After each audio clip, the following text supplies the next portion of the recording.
and Toy Daddies. TPC and Toy Daddies. Welcome to the ToyPic Community Top 10, brought to you by the Toy Daddies. Hey, what's going on, man? Hi, ToyPic Community. It is 2/3 of your Toy Daddies. No worries. Father of Laserman, Toy Father, will be joining us at some point this evening. But guys, I am so excited because we have a spectacular guest this evening. I can't. Sure, do you want to? Yeah, I'm giddy. I'm giddy. As a guy that is sitting, has a his tank sitting behind him, a vamp over there, a dragonfly on, ordered through for the hats, and just my GI Joes all at my feet right now.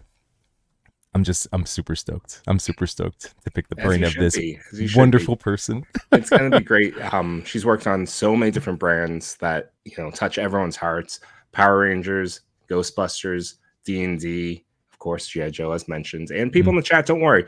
Chris will be joining us at some point, but you have two of your top two favorite Toy Daddies in the house talking to you because we showed up on time. Right. Right. And we have to remember that so it's Toy Father is out actually gallivanting and celebrating his Mezco Monday win. So that's really what he's doing right now. He's on a boat. In my face.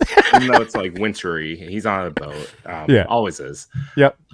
That's a running joke. He's not really on a boat. He's being an adult. He has a job and he's doing work like responsible things. Exactly. But yeah, let's so as you guys know, we have this wonderful guest coming up and we don't like to waste any time. So, let's just do it, man.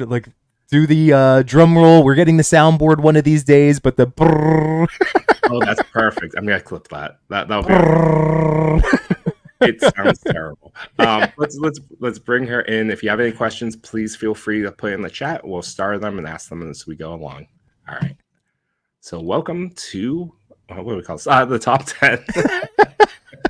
Oh, we should have a better name. It's TPC Top 10 with the Toy Daddies. It's very long, but welcome to the stage, Emily. Yay!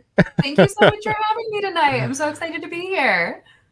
Thank you so much for giving us some of your time this evening. This is a very exciting for us. And as I told you right before we started, anytime we get to pick the brain of somebody that is working in the industry that, again, what we love. We just love our toys. We love all of this. And this is just so fascinating whenever we get to, just figure out, I don't know, what's going on behind the scenes, how the things happen, your whole journey, all of that good stuff. So I am happy to talk about anything that you would like. All right. Within reason. My limitations, what I can't talk about because PR will come smack my hand. So this is a good time to remind our wonderful chat that any questions that you guys have over the course of the show, we will be starring them off. We'll make sure Emily, again, as we do our own little moderation of what we'll bring up to her. But yeah, we're super excited that you're here. And man, I'm sure you've done this before, but where did your journey begin into working in the toy industry? Oh, yeah. So spoiler alert, this is 100% not what I thought I would do with my life. So my undergraduate degrees, I politely referred to it as the trifecta of useless knowledge. So I have degrees in sociology, classical studies, which means I spent 4 years learning Latin and I'm still terrible at it. And then I have a minor in gender studies. And I had no idea what I wanted to do with my life, but like every good liberal arts graduate with a, series of artsy degrees, I went into the world of nonprofits. So I worked at the science. So I'm originally from Portland, Oregon. So worked at the Science Museum. It's called OMSI. We have a submarine, no big deal. So I worked there on I led their program for high school students. So basically teaching the kids how to teach others about science, which was really cool. I worked at a theater and a marketing capacity for a while. And then I ended up working at a cat shelter. So I started working I started doing the adoptions, and I worked my way up to kind of the communications and development office, at which point I loved what I was doing, but you totally can't afford to live when you're making minimum wage at a nonprofit and your significant other also is making minimum wage at a nonprofit. You're just like, what are we going to do with our lives? And so it was decided that of the two of us, I had the capacity for, hi, Cocoa Bean. Sorry, the dog is now saying hello. I'm here Hello, too. hello. She already ate her bribe to stay quiet. So I ended up going to business school so that we could afford to have a better life. And didn't really know what I wanted to do in business school, but I really liked learning and I really hated numbers. No offense to numbers, great in moderation. I would make a terrible investment banker. Like, I think we just can as all useful as disagree. Latin. Yeah. Go hand in hand. Just totally thriving. And so I kind of ended up kind of dabbling in marketing, but what I had a lot of anxiety about going to business school because I really viewed myself as like a giant sellout. I was like, oh, I'm going to be working for the man and I'm giving up on like everything that I value and how depressing. And so I was looking for companies that had really good kind of corporate social responsibility statements and didn't just like talk the talk, but really kind of walk the walk. And so I ended up seeing Hasbro and looking at the website and being like, oh, this is cool. At the time, my brother lived in Rhode Island. So I was like, oh, this is going to work out great for me. And so ended up interning. So I interned on a brand called Play School Heroes, which is now defunct, but it was essentially our licensed preschool brand. So it was preschool Transformers, Marvel, Star Wars, Power Rangers, and Ghostbusters, which was so much fun as like a crash course to the toy industry because all of those brands run so differently. Like I got to do owned and operated. I got to do licensed stuff. I got to learn about like what make toys cool for preschoolers and what separates them from like the older kid toys. And so I loved it. Then I went back to school, got a divorce, graduated in the middle of the pandemic, which was like, whew, that was a lot of a year. And ended up coming back as a temp on Power Rangers. Yes, the Millennium Falcon. Holy smokes, that thing was huge. The first time I saw it, I was just like, this is so cool. And it was kind of that. I decided that I got to bring, this is going to sound so cheesy, but it's the same kind of joy that I felt finding cats new homes. I now got to feel when I realized that like I got to bring people moments of joy through the toys that I was making. And I was like, oh, okay, I feel better about this just in kind of a different way. So interned on Play School Heroes, started as a paternity fill on Power Rangers, was on Power Rangers for a year, got my full-time position on G.I. Joe. I picked up Fortnite at one point. So I was on Fortnite for a couple months. That was a wild adventure. Learned I was pretty good at Fortnite, still play. Nice. Plays a Bush Ranger. But he's like, wow, Bush Ranger? I'm like, yeah, Bush Ranger is super cool. And you can change your skin to fit the seasons. Like, why wouldn't I want to be a Bush Ranger? And then transitioned off of Fortnite, but picked up Dungeons and Dragons. So I was doing G.I. Joe and D&D, transitioned to a consumer marketing role, and then kind of transitioned back into this hybrid development. Oh, this actually hasn't been publicly announced yet, but I guess I'll talk about it. So I'm now on kind of a hybrid role where I'm still doing consumer marketing for G.I. Joe and Transformers, but I've also picked up some of the Pulse product development. So I'm now working on all of the non-Disney HasLab development, which is really cool. And I'm like the fan events lead. So I get to work on all the conventions that we're doing. So like we were just at WonderCon last weekend, which was a ton of fun. And I feel like I am just absolutely rambling. But no, it's all good. Yeah. I didn't realize that's amazing. Right. So I just consider myself so lucky. And it's so cool to be somewhere where like I get to work with, yes, I 100% am collecting all the Hasbro departments. I just consider myself so lucky because I get to work with so many fantastically interesting cross-functional teams where everybody's strengths are different. But like I can sit with Lenny and talk to him about a toy idea and he can sketch it on a piece of paper and it can look like what we're talking about. And I just think that that is one of the coolest things in the entire world, because at no point in time is my brain ever going to work like that. Just like, holy smokes, this is magic. So I consider myself incredibly lucky, and especially to get to be a public representative of these brands. Like, I literally never saw myself here, but consider myself to be very blessed. That's awesome. Oh man. And for the record, I also never put that time into learning how to draw, and I've said in the past, like, this is why I fully embraced toy photography, because all of a sudden all of the different ideas and mashups and all the different things that I had in my mind, that oh man, if I just could draw like a comic artist, like this would be fun, and now I can do it in my figure form, but again, that's a beautiful so cool. sentiment. Yeah. I make one heck of a stick figure. Like, anything that I need to express in the world, stick figures, like, I got that on lock. Yeah, I'm about there. That's I teach 7th and 8th grade, so I have I do ELA. So again, in terms of you and I have very similar background, to the stuff that we were studying, and art history and all of that wonderful all the stuff that, again, like, I appreciate having that experience, but necessarily. Let me know if you ever. What were we talking about? So we were in New York City for the Ghostbusters premiere a couple weeks ago, and we were walking past a statue, and I offhandedly was like, "Oh, you know where that statue looks so good? Because it's in contrapposto." And everybody that I'm with is just like, "What on earth are you talking about?" So then I got to go into like this. I don't remember much from art history, but I was like, "Well, let me talk to you about statue posing." Yeah. Oh, you nerd! Just enough to be dangerous.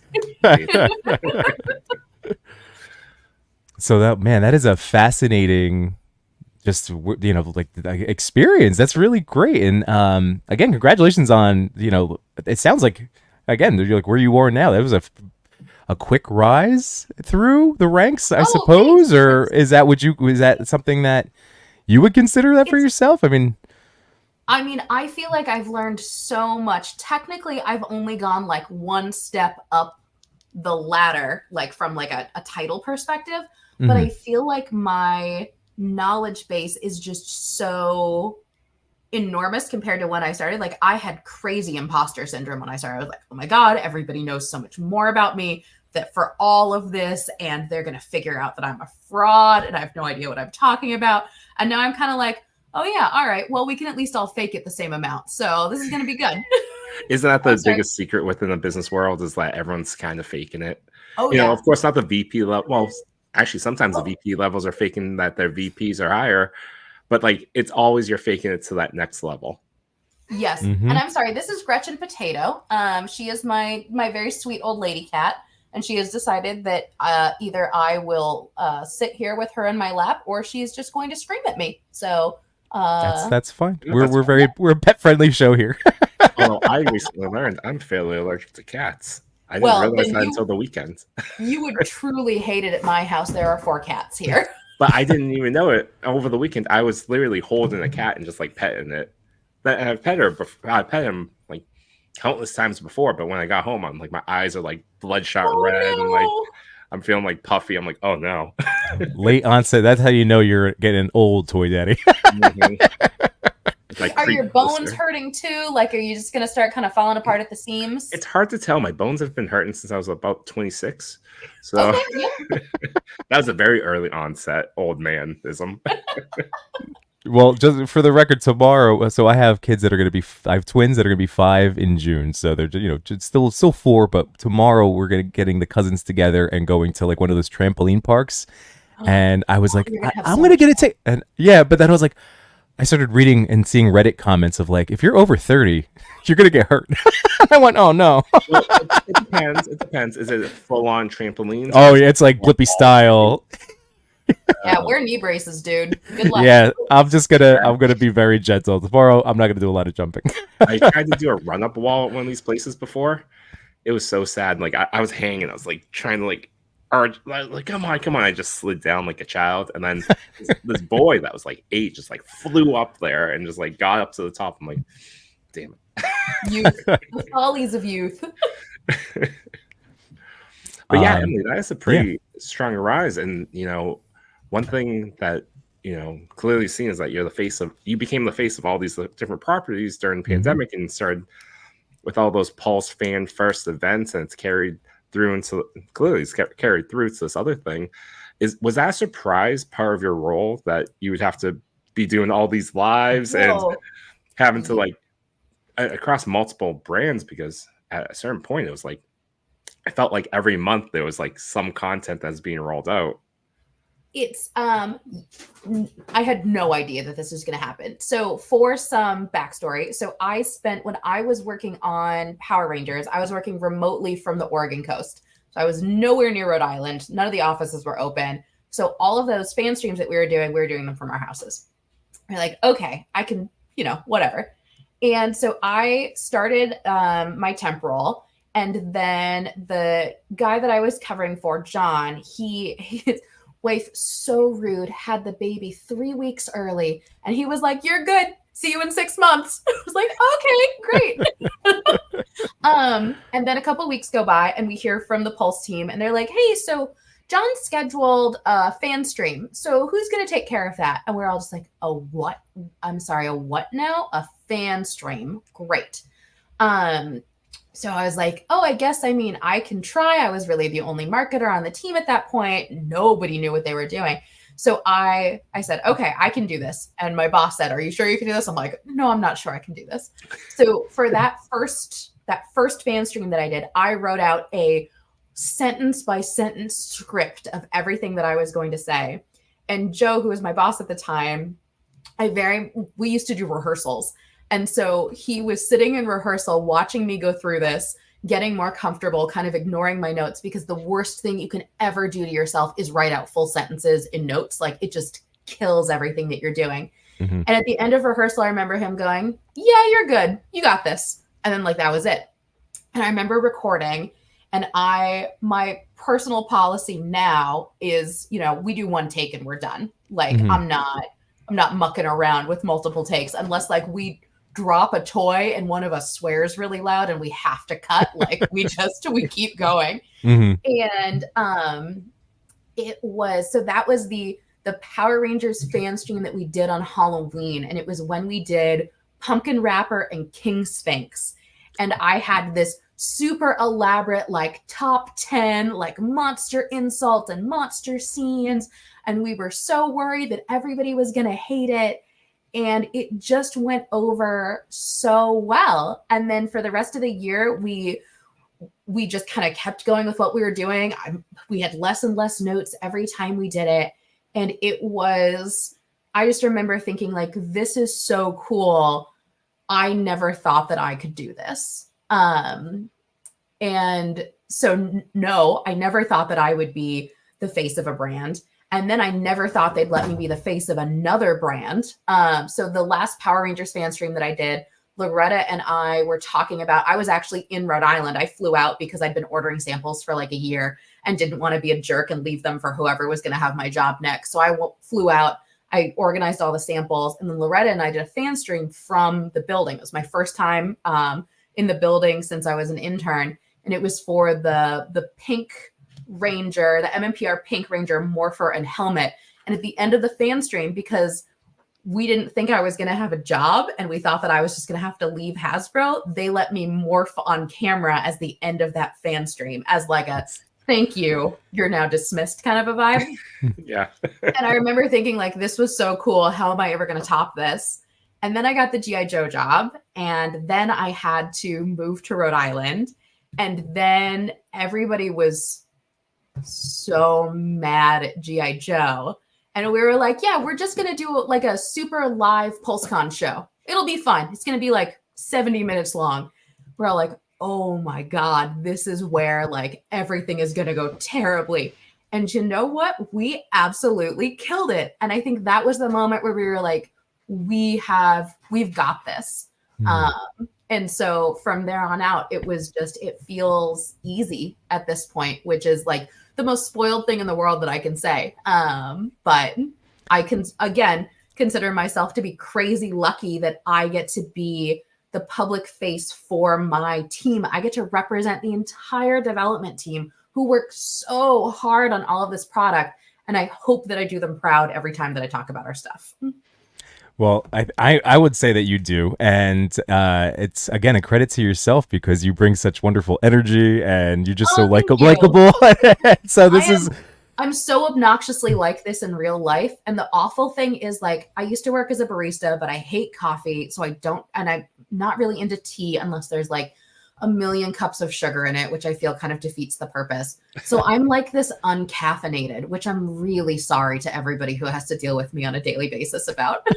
I mean, I'm jealous you don't need caffeine. I've had 2 cups of coffee, and I'm currently drinking green tea to keep going. I mean, I wish that I could do that. I'm just like, oh, this vaguely like leaf flavored water. Like, what am I getting out of this? Am I really here for this moment? Well, just so you know, Chewy and I have been at the streaming thing now for a while, and we also, have talked openly about like the fact that, yeah, we all have a level of imposter syndrome. We all have to get comfortable doing the things, and yeah, eventually you just hit that point because, again, practice makes better. So. Yeah. Oh my God, right?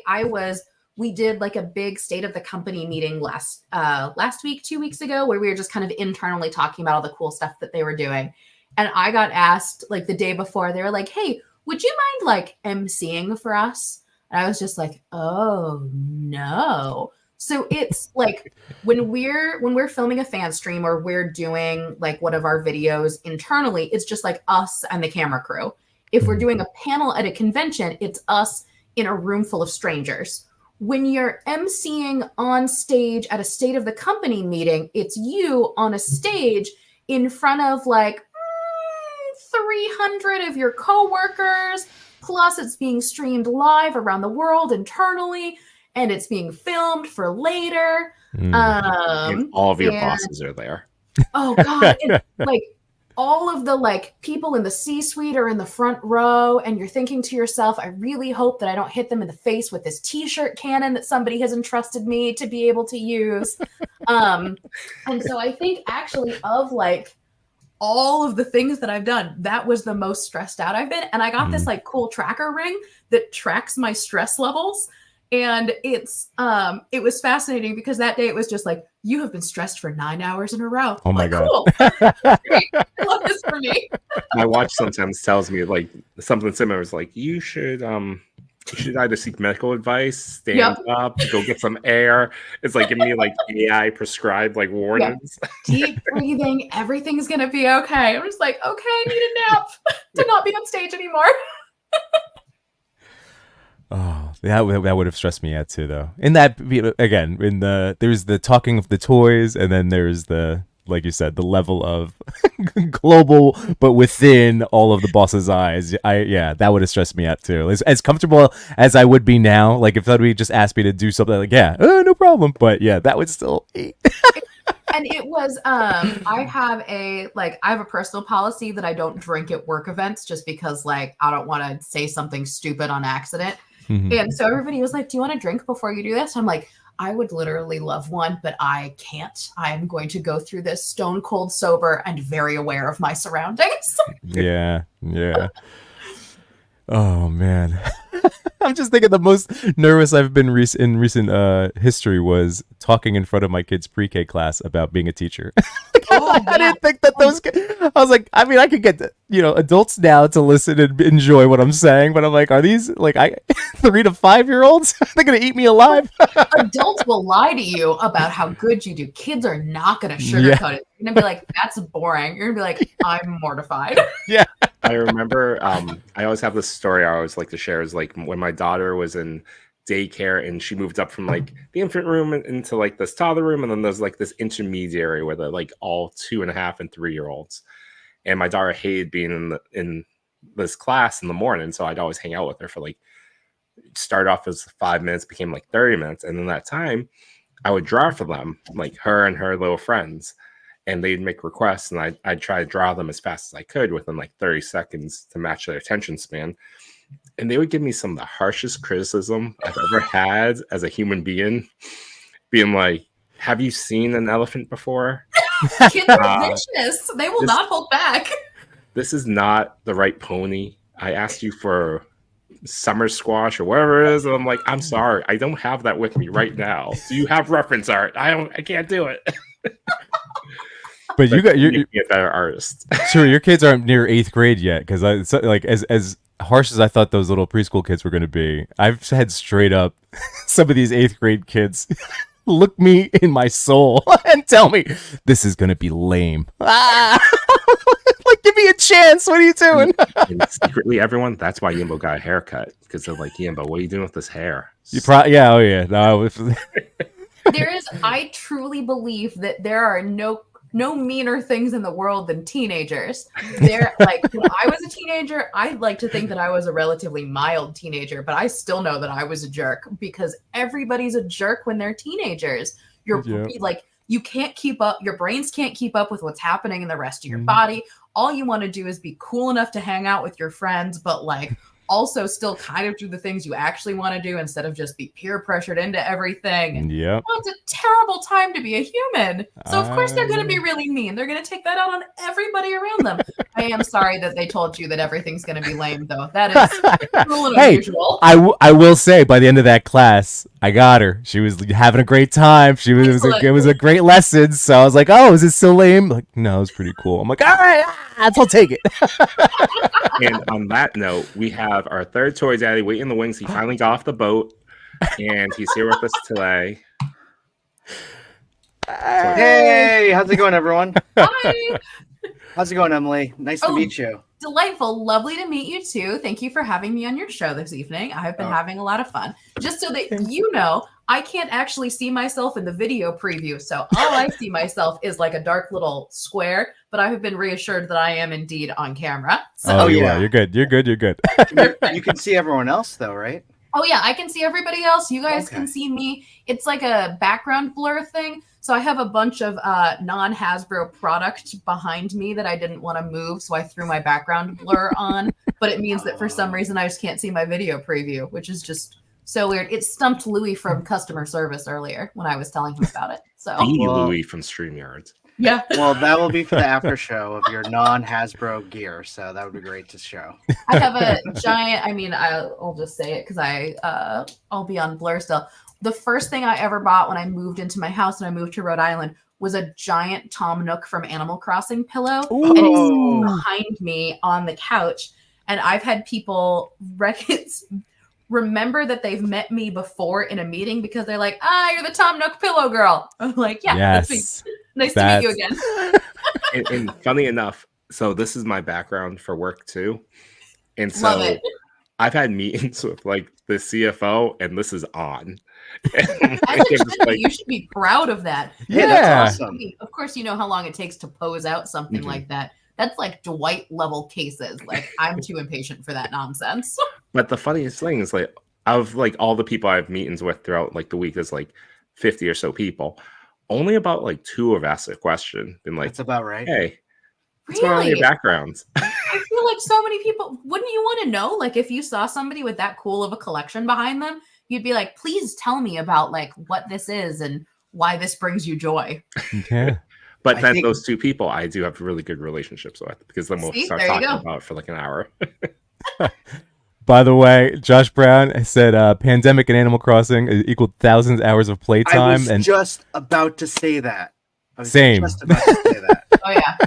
Like hours and hours with my kids, just like planting money trees. And then, oh man, I wish this money tree would grow in a day, but no, I got to wait till tomorrow. Sounds so Asian. Like some mini trees. I also really admire your dedication to not time jump to have your money tree be grown. Yeah. No time jumping. That up. Same. Oh no, y'all are purists. I was playing with. I think my niece was under like 9 or 10 at the time, and she was like, "No, I'm good. Like, I just want to time jump and like, island, keep going." Auntie Emily, you're slow. Time jump. Wow, that is dedication. I loved jumping into kind of how you were getting nervous about things, right? It just shows like, I mean, I don't know. I get nervous for a bunch of different things when it's like a scale of just maybe, 2 people. And when it comes to things that you do every single day, I'm sure. Are you getting nervous about like what are the big things you're getting nervous about? Whether it's presentations or pitches or whatever. We just want to start asking about anxieties. Jeez, Chris. Yeah, let's do Coming in it. with the hard-hitting questions. Hey, I feel like no, but I think that's valid. So the things that I get nervous about now, I feel a lot better from like an imposter syndrome perspective now. But I get nervous about things that I don't have a lot of comfort level with. So if I'm trying something new, especially if I'm like presenting it to people for the first time, or like I don't know how this idea is going to go over, I get nervous about it. We're like currently in the middle of discussing some of our like convention activations for the rest of the year, and like I'm always nervous that somebody's going to be like, wow, Emily, you have so dropped the ball on this that we're just embarrassed to have you on our team. Literally nobody would ever say that, but like Right. that's I was gonna say. constantly playing in my head is like, oh, this is how I get fired. I just go to this meeting with such a terrible idea that they're just like, ew, who hired you? But like I don't know if that's like only something that plays in my head, or if like other people, like if I just have such heightened anxiety levels all the time, or if that also plays in other people's heads. But yeah, sometimes I'm just like, oh my God, why am I doing this? Like, I just want to go curl up in a ball under my desk and pretend like I am not here. No, those are those awful negative intrusive thoughts. I like to visualize crumpling it up like a piece of paper in Kobe. Oh, that's useful. When you're tossing it, do you make it into like a trash can? Yeah, Or does the intrusive thought like bank a little to the right and you miss? Oh, that's a good. I usually guess I make them, but Okay, I wouldn't in real life.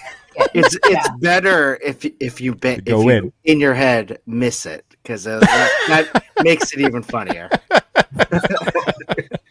It's healthier that way too. You know, if you do miss, do you then have to like go and get it and be like, ugh, I hate you, and then throw it into the trash? Or like, so I'm struggling. I visual. He gets up. He physically gets up, walks over. Like, what an inconvenience this thought is. Unfolds the paper. Like, all right, let's try it. No, I'm shrugging it to just the Kobe, the crumple and the Kobe. So I don't even care where it goes. It's just a garbage thought. I throw it away. Yeah. Now you're going to start thinking about it, and you're going to be like, oh, am I visualizing that going in, or does it miss a little? Yeah, I'll have to find out. Either way, it's gonna go in. I can light that garbage can on fire, because that's what we have to do. You know, like these self-defeating thoughts. You know, like they just get in the way of doing the things that we need to get done. You know. And then you can trade them for a little casual arson, which is perfect. But that's why I brought it up, in terms of just like, we try to be positive, and in this in everything that we do as like toy photographers, or anything we do here, sometimes we are our worst critic, right? So sometimes absolutely. I may not post something because I'm like, this stinks, like people are gonna fire me. No, I don't say that, but I do people think, will cancel you. That's cancel me. Social media fire. Like, you know, I do have to say, I'm gonna put No Chewing on the spot.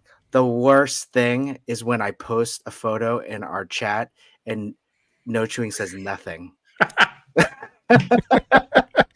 Silence. That's like the worst critique. Sometimes if you post, or if you send multiple pictures and I try to like it, it won't let me. So then I just move on. That's weird, because I can do it to yours. Yeah, well, I'm just saying. I feel like you could send an emoji at least as acknowledgement, though. I got thumbs up. I'm gonna wade into this debate. I'm too old to change. I do love you, Trey. But on that note, I think that there's also one of the things that I have decided for myself, that no matter how poorly something goes, there is a lesson that I can take from it. Sometimes that lesson is, this went great, I'm awesome, let's do this again in the future. But sometimes it's, wow, this presentation bombed. Why do I think that was? Okay, here are the things that I'll do differently in the future. Or like, yeah, this didn't super resonate, or like this fan stream didn't go over quite as well as we would have liked it to, but like this was an element of it that we really liked that we can do again in the future, and kind of see how we can structure it differently. And so I found that I'm a lot kinder to myself thinking like that, which is really interesting because I'm like, okay, there will be something that I can learn and improve upon with this. I'm just not exactly sure what it is or what the lesson is going to be from it yet. Exactly. Yeah. Self-reflection and just again, you're not going to be able to change but yeah, focus in on what's good and then try to replicate some of those things. Take something that you can say, no, all right. Again, that's a great mindset, and that's what we try to talk about here to remind people. Because again, I think we're all wired similarly, in terms of just being harder on ourselves. Oh, absolutely. And imagine like it's the things that you say to yourself you would never say to your friends because they're just so mean. Like you would never say that to another person. Very You love other people too much to talk to them the way you talk to yourself. Yeah. Yes, very true. So Emma, I want to go back to your origins in toys because, again, you heard it. I have the youngest kids of the Toy Daddies here, so that this has been my experience the last 4 years is trying to get my kids into like the franchises, the different comics and cartoons and stuff that I love, and obviously toys are a perfect avenue to that. So. What was one of your favorite things to come out of that experience? Like whether it was something that you did hands-on in terms of an idea or, do you have something that you look fondly back on in that time? So one of my, I actually have a lot of really fond memories of working on that team. That was the first time that I had really, so like I was mentioning earlier, getting to work with such amazing cross-functional teams. It was my first corporate experience. It was my first experience with a team like that.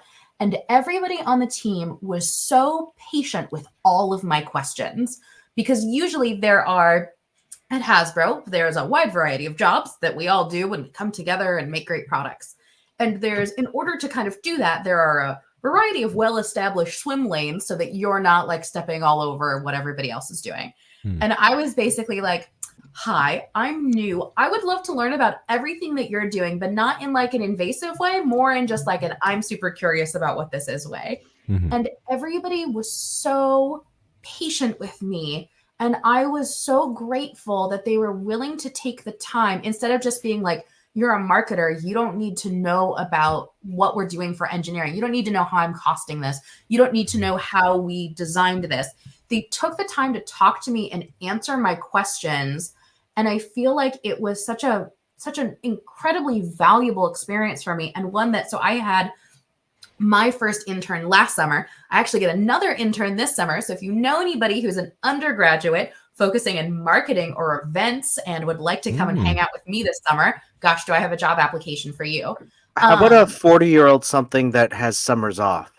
Oh, that sounds amazing. You can enroll yourself in a degree program so that you can be in school during the summer. University of Phoenix. There we go. We'll see if interesting. Passes that. It's going to be a slew of, I know 88 Figs was mentioned in internship before, but Ozzy, we'll have to see if I beat you to it. What was I saying? Oh, interns. So it's not only something that I loved, but it's also something that I feel like I get to pay forward for my future interns to try and provide them with that same experience of like, I set up meetings with them to talk to as many different people as possible because I want them to get to learn about all the different parts of what it takes to make toys and to also really appreciate the roles that other people bring to the teams and the skill sets that they have. And I feel like that's one of the things that sets some of the teams that I work on apart from some of the other teams is I try my darndest to make it feel like there is no hierarchy in the team. We are all in this together. Everybody's opinions are valid.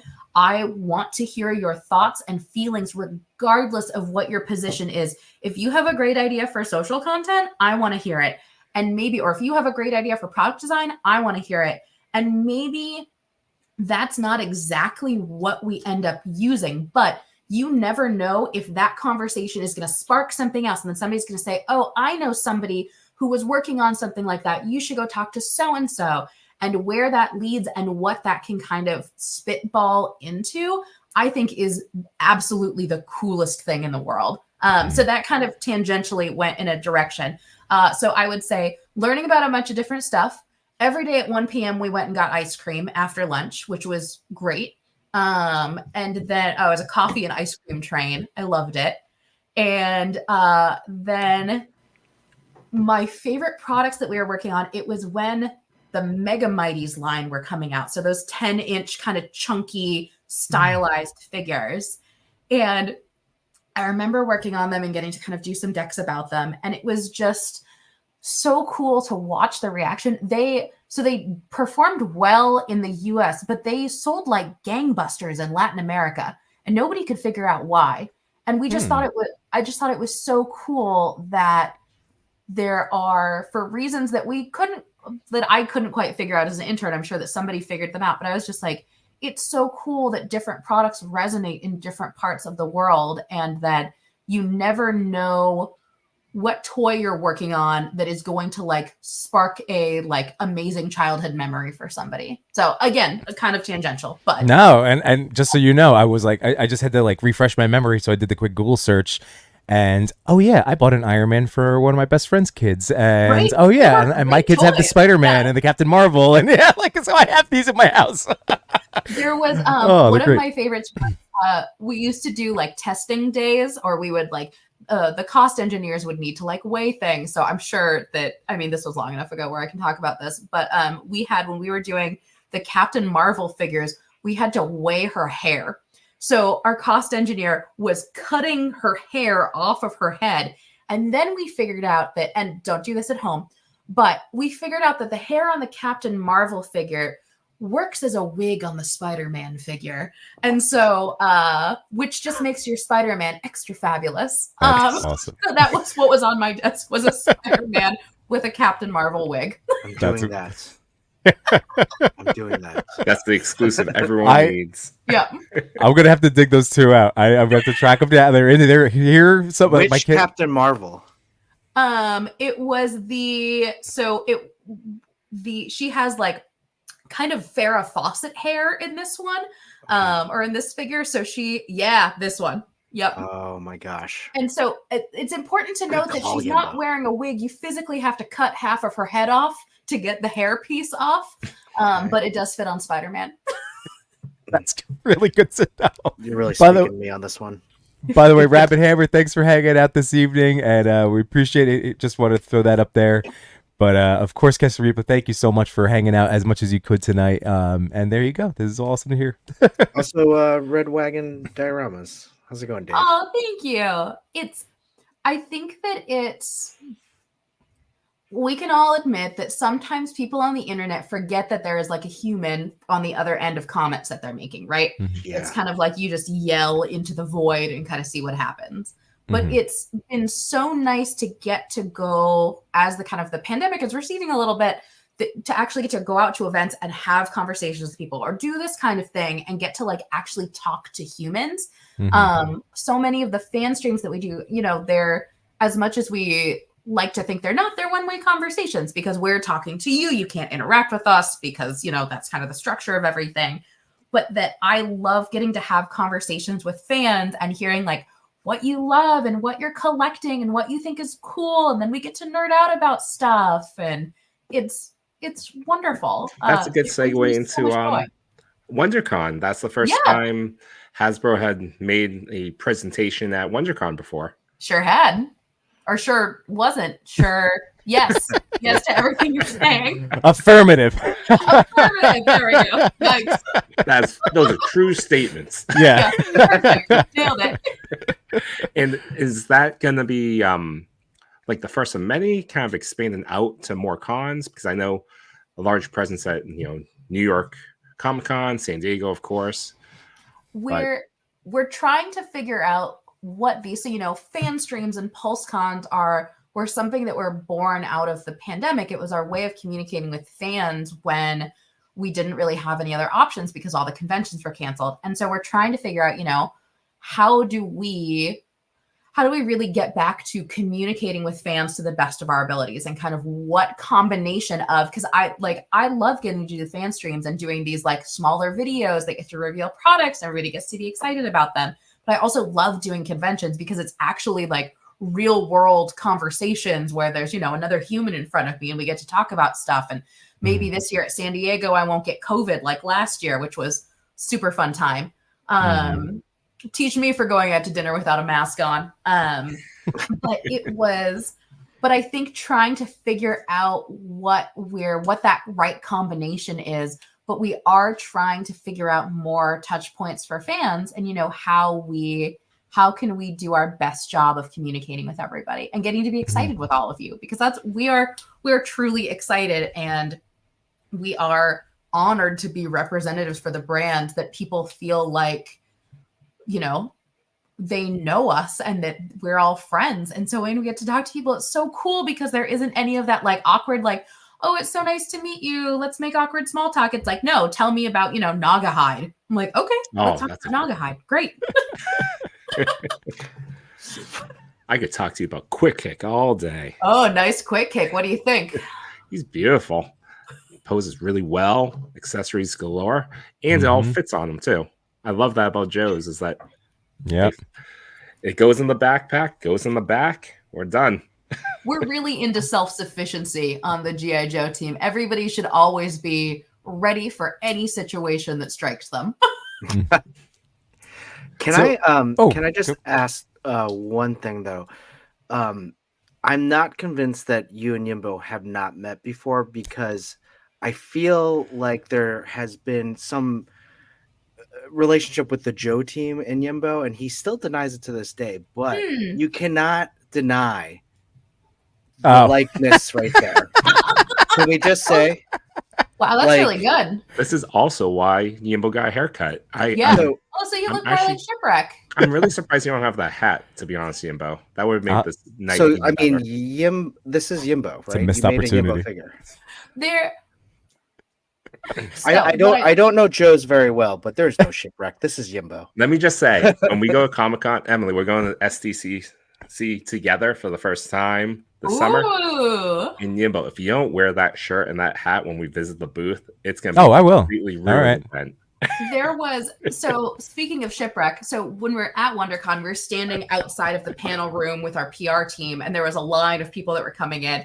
And the PR team was like, are those fans for the Joe panel or for the person who's in there before? And a guy walks out dressed head to toe like Shipwreck.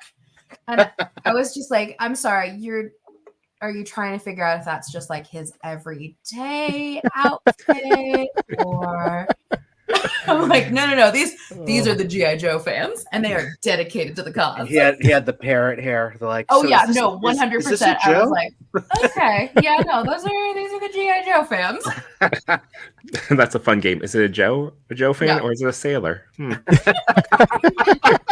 Is he just a really fancy sailor from the 1980s that has shown up for our panel today? San Diego, there's ports, right? Yeah, totally. It's totally normal. By the way, Josh Brown, this is you might be a perfect person to ask. Except for the snow serpent knife, anyone figure out where that goes? You know what? I will. Lenny has a vision for everything. Let me clarify with Lenny where the snow serpent's knife goes, and I will report back. How's that? Beautiful, love it. And what is that? We have Red Exo Mac 5. Did we miss the Power Ranger talk? No, we've just been talking all about Emily and her, like her time at Hasbro and just all of the different lines that you have had your hands on. And gosh, I've done so many different lines, but it's been really cool because I feel like it's an interesting variety of lines. So we had Power Rangers, which was entertainment accurate. We have G.I. Joe, that's kind of a, amalgamation of all of the team's beautiful kind of modernization. We have Fortnite, which was, getting to touch on video game stuff. We had D&D for the movie. Now I get to dabble on Transformer stuff, and I'm learning about robots. And so it's all, I'm definitely not bored, and I'm never not learning, which is fabulous. I love learning. I love being challenged by things. I love all the stupid New York Times puzzles that I do that make me really angry. BMAC on the Transformers team and I every morning send each other our connections and strand scores and complain about them appropriately. We're either like, yeah, we nailed connections today, or like, oh, it's going to be a really bad day. This is not good. So I have a question because one of the how much of a role do you have in the development of something like the Vamp, for instance? Because that's been we've set a new tier and again it's a different company, but you know, like we had, I'm sure you've heard through the the Mezco Ninja Turtles were like a big release this year in terms of toys. So the three of us have enjoyed it, and we said that kind of level of fun, just doesn't have to be that price point, but just a level of fun where you're experiencing. I had that with the Hiss Tank. Unboxing that, like I've talked about, it was just like me. I didn't want to do content. I just wanted to enjoy. And I did the Vamp on a stream, and it gave me that same level of just like, this is what toys are. Like there's so much, like all little pieces are. So yeah, how much of like for you personally, like your hands is on the development of things like that? It's interesting because there's kind of different touch points that marketers have. And one of my philosophies on G.I. Joe is marketing has a very light touch on G.I. Joe because everything that Lenny does is incredible. And every once in a while, I'll go in and make like a tiny recommendation where I'll be like, oh, can we have this, can we add a couple more accessories so this becomes a deluxe item? Or, Pulse is really looking for X, Y, and Z. Can we like alter this offering a little bit? But Lenny knows exactly what fans want because he is our target demographic and it is exactly what he wants. And so most of the time I get to have the same reaction as you had unboxing the Vamp or seeing the Hiss Tank for the first time and getting to go, oh my God, this is incredible. And so I think it's a really cool moment for me because when I was full-time on Joe development, like Lenny and I spent a ton of time together and getting to watch his process of like, so he's like, okay, I think it's time for us to do the Vamp. We're like, okay, this is going to be so cool. And then he does all of his kind of design boards and he draws everything out. He's like, okay, these are the features that are going to be really important to this. We're like, okay, yes, we're bought into this. And then to see it go from 2D drawing on paper to a 3D product render to actual product you can hold in your hands to then Matt Cohen, usually, who does a phenomenal job, getting to take pictures of it where he's sending us all of the images and we give Matt a lot of leeway for what he wants to do in pictures because as I'm sure you guys know, he is phenomenally talented. And if I use my little marketing hat and I'm like, hey, Matt, here's exactly what I want you to do. Those pictures are going to be terrible because that is not my specialty. And people in the chat, Matt Cohen's handle is Shooting the Galaxy. Yes. Shooting the Galaxy. He is and like such a genuinely nice human too. But it's just so fun. And so on different brands, kind of marketing has kind of different levels of involvement with things. But my philosophy is really like light touch. Lenny and Tony know exactly what they're doing. That's awesome. Which is wonderful. Yeah. That's great. And for the record, Sir Trevor 1-6 shooter, he said, I don't collect Joes, but the Joe team doesn't make it easy. It's a great line. Shout out. And there it is to my man, Matt Cohen, killing it with the picks. And I think that one of the really cool things about the Joe line is, like I mentioned, it's not entertainment accurate. And so it's a combination of everything you know and love about the characters with just enough modernization. But then you look at it and you're just like, holy smokes, this thing is just so cool. I don't want to put it down. And I think that's the magic of G.I. Joe. But like the Vamp, why does the Vamp have suspension? It doesn't need to have suspension. But I love it. Really friggin' cool. Like, and that's why it has suspension because we were like, yeah, all right, this is great. Let's do it. I don't want to keep asking all the questions, Chris. So Chris, I know you just jumped in. No, go ahead. Later, but I can hang out for a while longer too if you guys want to keep asking questions. Like this is not an emotionally. My ring is not going to say that I am in high stress levels right now, so I'm doing okay. No, I just missed a little bit portion, so I'm just trying to get into the rhythm of all the questions and whatnot. But Emily, what I really just love about you is your energy and your ability to. We try to stay positive as Toy Daddies here. We have an amazing community here that are just funny people who really know how to chat and be and support each other. And I think for you, what I find and what I've learned is that your curiosity and your ability to connect with people really has given the fans this allure of like, wow, like I want to see more of Emily. I want to see more of the Oh, presentations because your your your ability to soak in all of the knowledge in kind of a short amount of time by asking all these questions and connecting with people. I think Mhm. one thing that I really resonated with you was when you have interns, your ability to build them up and listen to their ideas. And so that's why I really think. So when they pitch you an idea, are you mhm. all ears? And Oh, are sorry. No, finish your question, and then I'll before I jump in, and I'm like, no, yes, let me answer half of this question. Sorry. well, I guess what I really want to do is just make sure that when there is an idea like and it falls flat, like are you still giving out Hey, I have critiques? a. I think I might know where Chris is going with this. So Emily, could we role play where Chris is your intern and he Yes. pitches you an idea? I love for this a idea. toy? Yeah. That's Okay. true. Great. Yep. All right. Let's do All right, this. roll play. Perfect scenario. Hey Emily, here's your coffee. I was just wondering. I just imagine your intern's getting coffee. So Well, it's not Uh, tea. You'd fail flat if you handed her tea. So okay, so Leaf already water. points there. Beef water. Okay, here's Yeah, your leaf water. That's all tea is. Oh, Yeah. I thought you said beef water. I was like, what the Oh heck no, is that beef sounds water? worse. Actually, Sounds no, just terrible. like liquid. bold move sad vote, stew. intern Chris. You handed her some beef water. Is it warm? Warm beef It's like an water? Arrested Development, like hot ham water joke. Hot ham Like, is that where we're going with this? Hey, Miss Emily, here's some au jus. I have something to Actually, pitch to you. I ate the sandwich. Just a cup of jus. Have a great time. Okay, this is I'm sorry, already- Chris. I'll take this seriously. Okay, thank you. Emily, so I have this idea.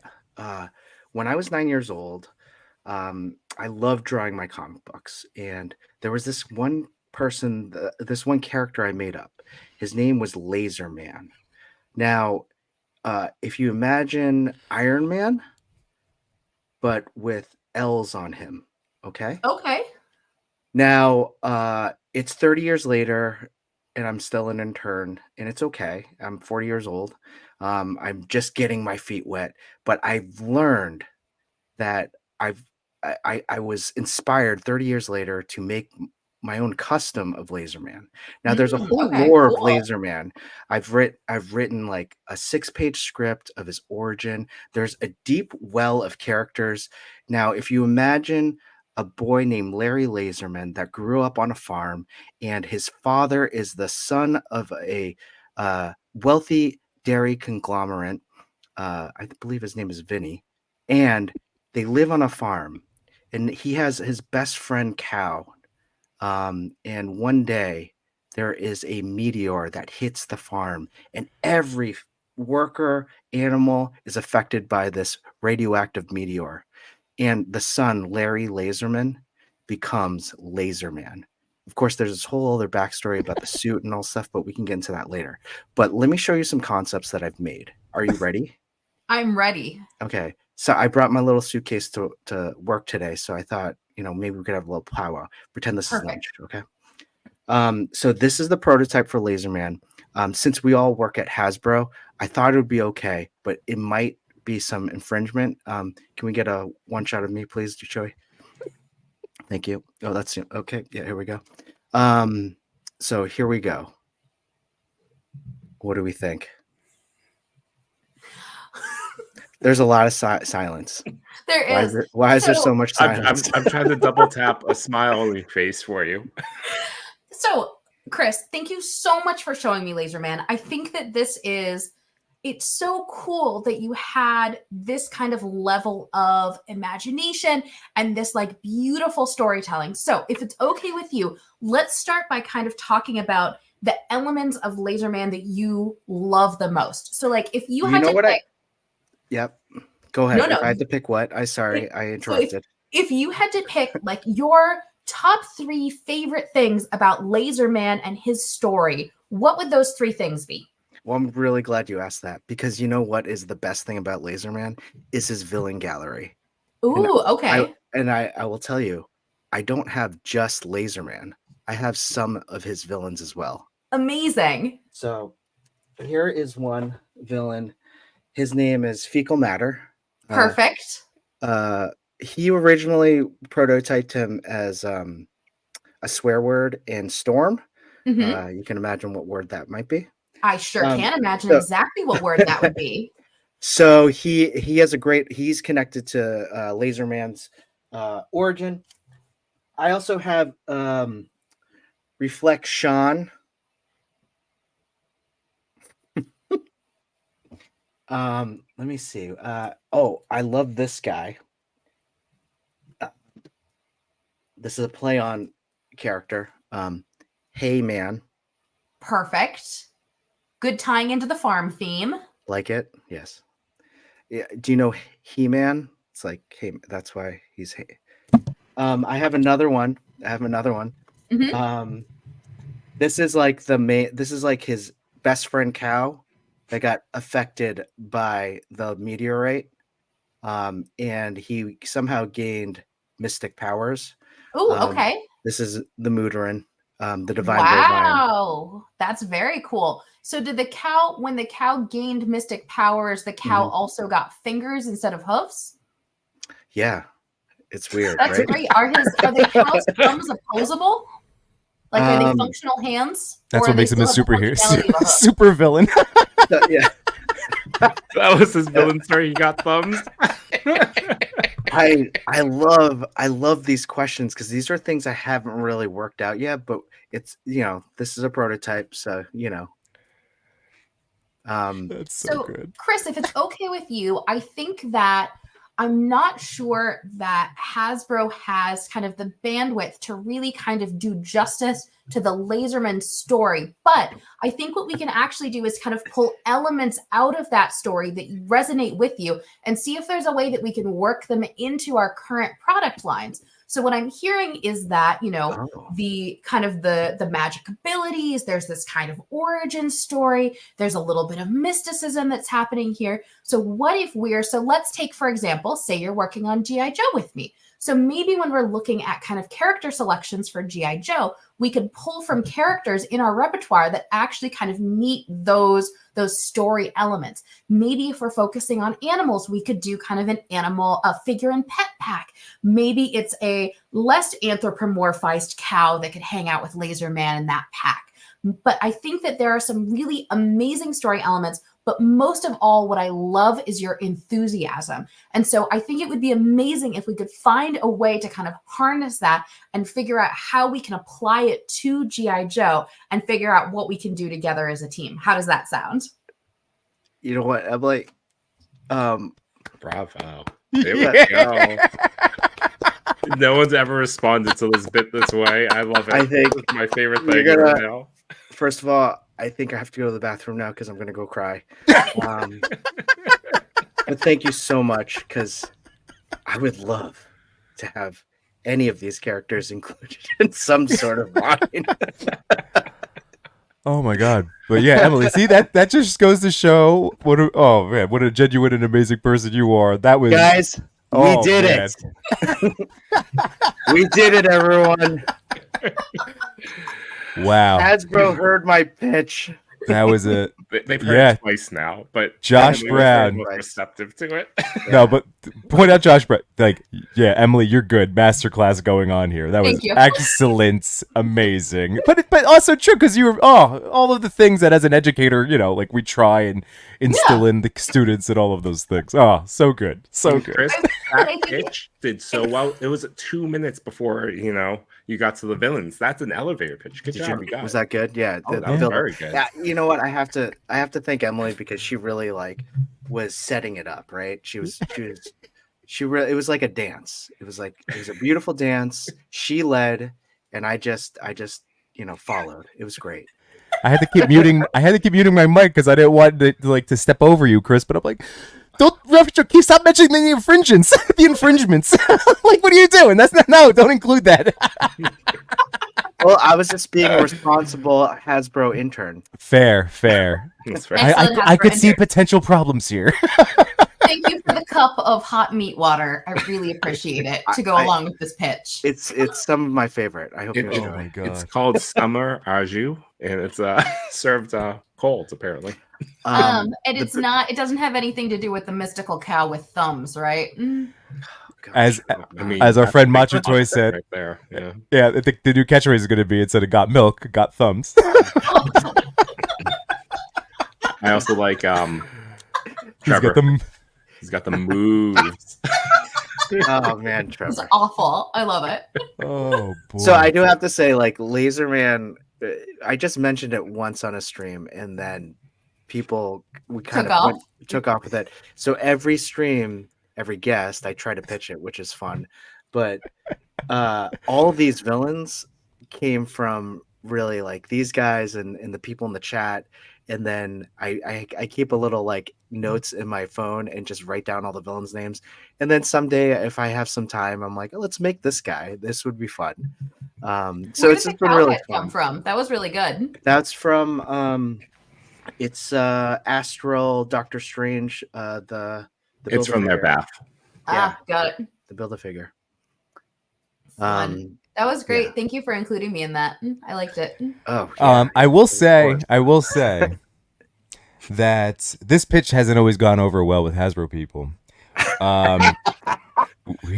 Chris has now done this a couple of times to Mr. Stevie, and I just realized that he stopped he stopped responding to me.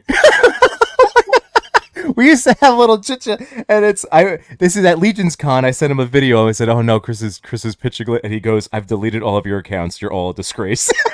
He hasn't responded. He said that too. But you have to imagine he's saying that in the accent. No, so it of sounds course, less yeah. like harsh criticism and more charming. But in a British way, he's serious.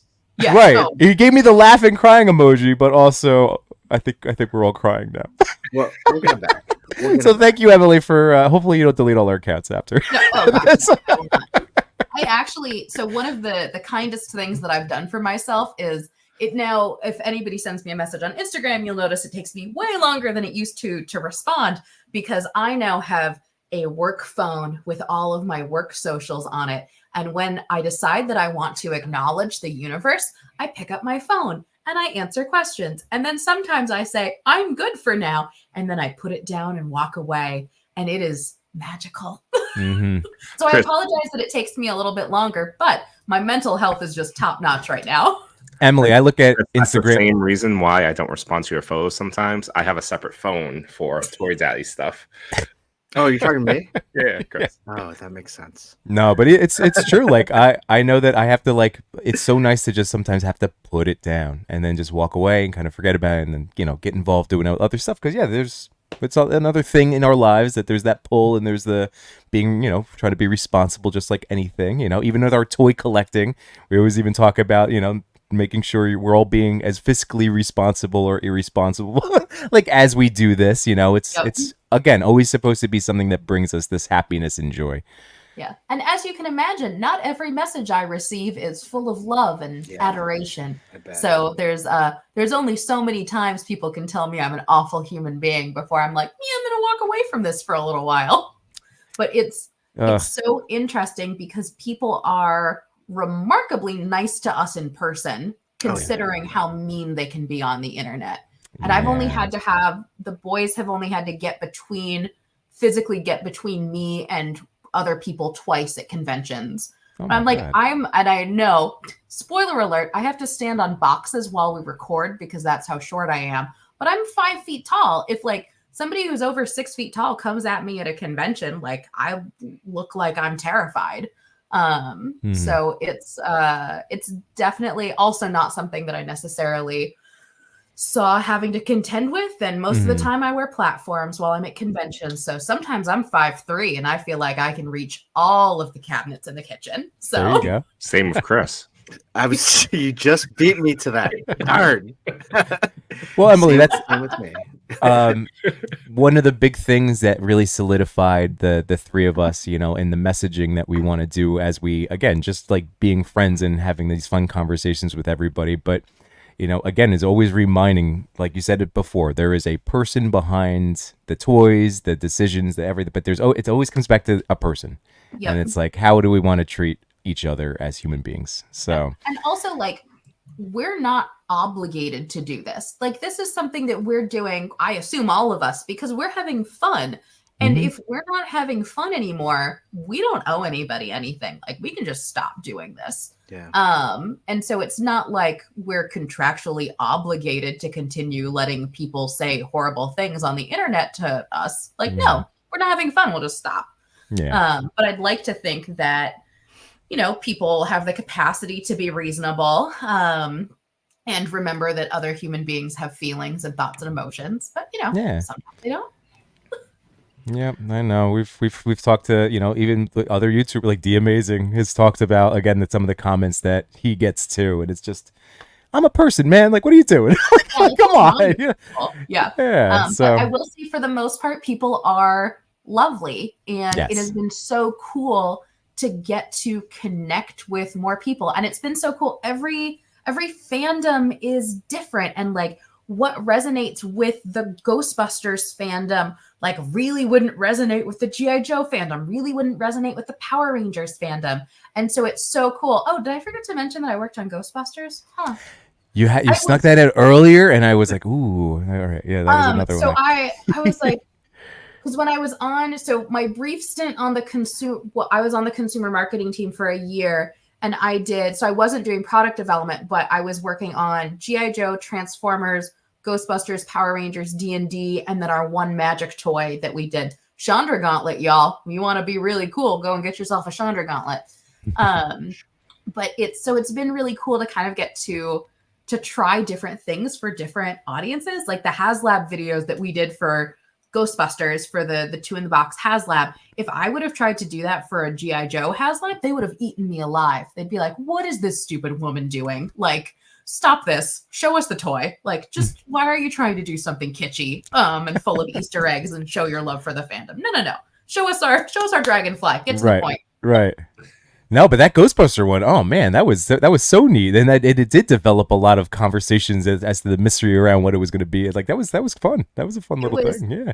So it was so much fun to film. So that whole HasLab development team, like full of dedicated nerds who just wanted to do something so cool and try something new. And so we filmed those videos after hours so that it would be dark in the building. We had our poor sweet Kevin. So on our marketing team, Kevin, who was in one of the HasLab lab videos in the back, we put him in the inflatable Stay Puft suit. And at one point, we're not entirely sure what happened, but the zipper ripped in the back. So if he had turned at one point, you would have seen that we literally duct taped him into the back of the costume. Yes. It was so funny. And it was like, 10 p.m. and we were all delirious with laughter and hurling magic cards at poor sweet Gary, who's our brand writer, who was dressed up as Cliff, the security guard. And it was just, we had so much fun doing that. And it was, we get to have fun doing other things too, but like that was such an amazing memory of that campaign. Like it was lovely. And Sony are like the best partners for something like that too. They're just like, oh, you want to basically make like a fan video that's an homage to Ghostbusters? Great, go for it. We love this for you guys. Like, yes, neat. Oh, that's awesome. That is awesome. Oh, I'm sorry. I'm just loving this. I try I not to always talk. I did my thing, and I'm really happy. So Chris is spent. Done. Oh man. So Chewy, wait. Oh no. What? No. I'm just playing with them. I'm playing with toys on the desk. Sorry. Well, did we have any comments any questions that came in for Emily about any of the no questions the lines actually came up. A lot of people are just very supportive and thankful, and they agree with you. These are toys. They're supposed to be fun. Yeah. Calling some If people anybody, Keyboard I'm warriors, you happy know. to answer any questions, or if I any of got you one. have any other questions, So or I'm happy to abscond and go prep for the Transformers video that we're filming for something tomorrow and oh, gosh. acknowledge my Mhm. cats. Awesome. Emily, in terms of like when it gets the final product, what is it like when is there like is it what I would imagine like all of you are at a table and then there's like a box with like a blanket on it and everyone's like, all right, here we go, everyone, let's see it. And then everyone's like, whoa, and then they open it up Ooh. together, or everyone has their own box and it's like at a dinner table. And then you open it and then everyone plays with it. Is it Or like that? or it's a big conveyor belt, like like if it's like in the You North just take Pole it. and a bunch of elves, and then just like these boxes just slide down in front of you. Let's not get so silly. I know. So it's changed a little bit since the pandemic. So we got processes kind of shifted. So back in the before times, I'm sure that you've seen pictures of them pop up on the internet, but we used to do a thing called green tags on product. And so kind of the big final moment for the team was we would get final product in the packaging just like it's supposed to be in stores. And the entire team would go down to what we referred to as the green tag room, where all of our final products would be waiting. And then one member from all of the different departments on the team would have to initial that, yes, this is everything that their department wanted. Like, it's beautiful. We sign off on this. And then we had so one of them would go to, I think one of them would go to an archive of some kind, just as like reference material. And then the team would get to keep the other 3 samples. And for all intents and purposes, they were final product. And so whenever those products would come in, that would be kind of a big moment for the team because we would have this experience together. And it would be in person because, who had heard of Microsoft Teams before the pandemic? And now, so during the pandemic, we did a lot of product reviews that were on screen. So we would be sharing them from a video perspective. For the development team, so like Lenny and Tony and Matt, both Matts, there's a lot of Matts on our team, will kind of sit and they'll go through things together. But usually it's not the big wider team like it used to be. Like all of us used to gather around a table when samples would come in. So now the groupings are kind of smaller.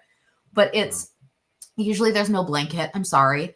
Okay. The exception to that rule is when we get in HasLab prototypes, when we get in an FEP or like an FEP2 or a PRP sample on a HasLab, we get the entire team together to do a HasLab review. And those are the wow moments because we will go through and we will unbox the HasLab so it comes in full packaging like we are opening it at home for the first time.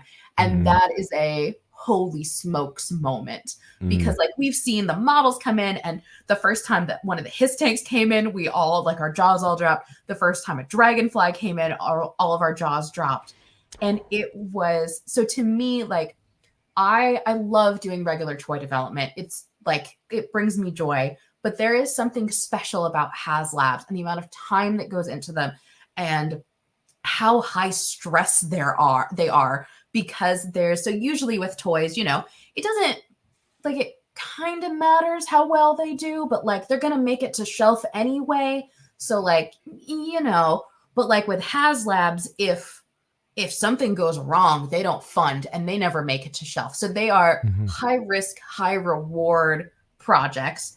I am currently 4 for 4 on HasLab projects. So I'm looking to keep that record going. But those are, so now in lieu of kind of all of the other ones, I love those HasLab review meetings. So you're the team's in there and you unbox one, or each of you have one? We unbox one. So Okay. we get a limited number of early I know. samples in. So we all sit, and usually it's the product designer who does the unboxing. So say Lenny will unbox a his tank for the first time. And then it's representatives from all of the different teams in the room. We pass pieces around. So QA is okay, let's test how sharp all the edges are. And I'm does this reading okay? And the graphics team is double checking all the packaging. And kind of our project managers are yes, this is still on time. How delightful for us. And so to me, that is such a cool moment for the team. And it is such a nice kind of, not feather in our cap, but it's a nice celebration of all of the hard work that goes into HasLabs, because they are a beast unto themselves. But they're just so cool. Yeah. That's awesome. I can't imagine first of all, everyone's super excited for it. So I'm sure just the electricity in the room before you open it and then seeing everything. Now, do you have to, again, like you did pre-pandemic or post, whatever it was, do you still have to sign off as a team or to be like? So it's verbal sign off now. So we don't actually print green tags and put them on packaging anymore. But now we have, records of Teams chats from all of our development meetings. So if anybody has a concern, we can say like, okay, so-and-so had a concern here. Is this something that's been addressed? And then we all kind of get to collectively say yes, this is great. Let's send it out. Got it. And it's really cool. I miss green tags. I think that they were fun. It's really fun when I'm in the archives and I get to find because most of the products in there were green tags. And so it's really fun to get to see the old ones and be like, oh, so-and-so signed this and they still work here, which is really cool. So little pieces of Hasbro history. Do you ever, is there ever oh gosh, one of the Matts, of course, he's asking this is going to stall everything. I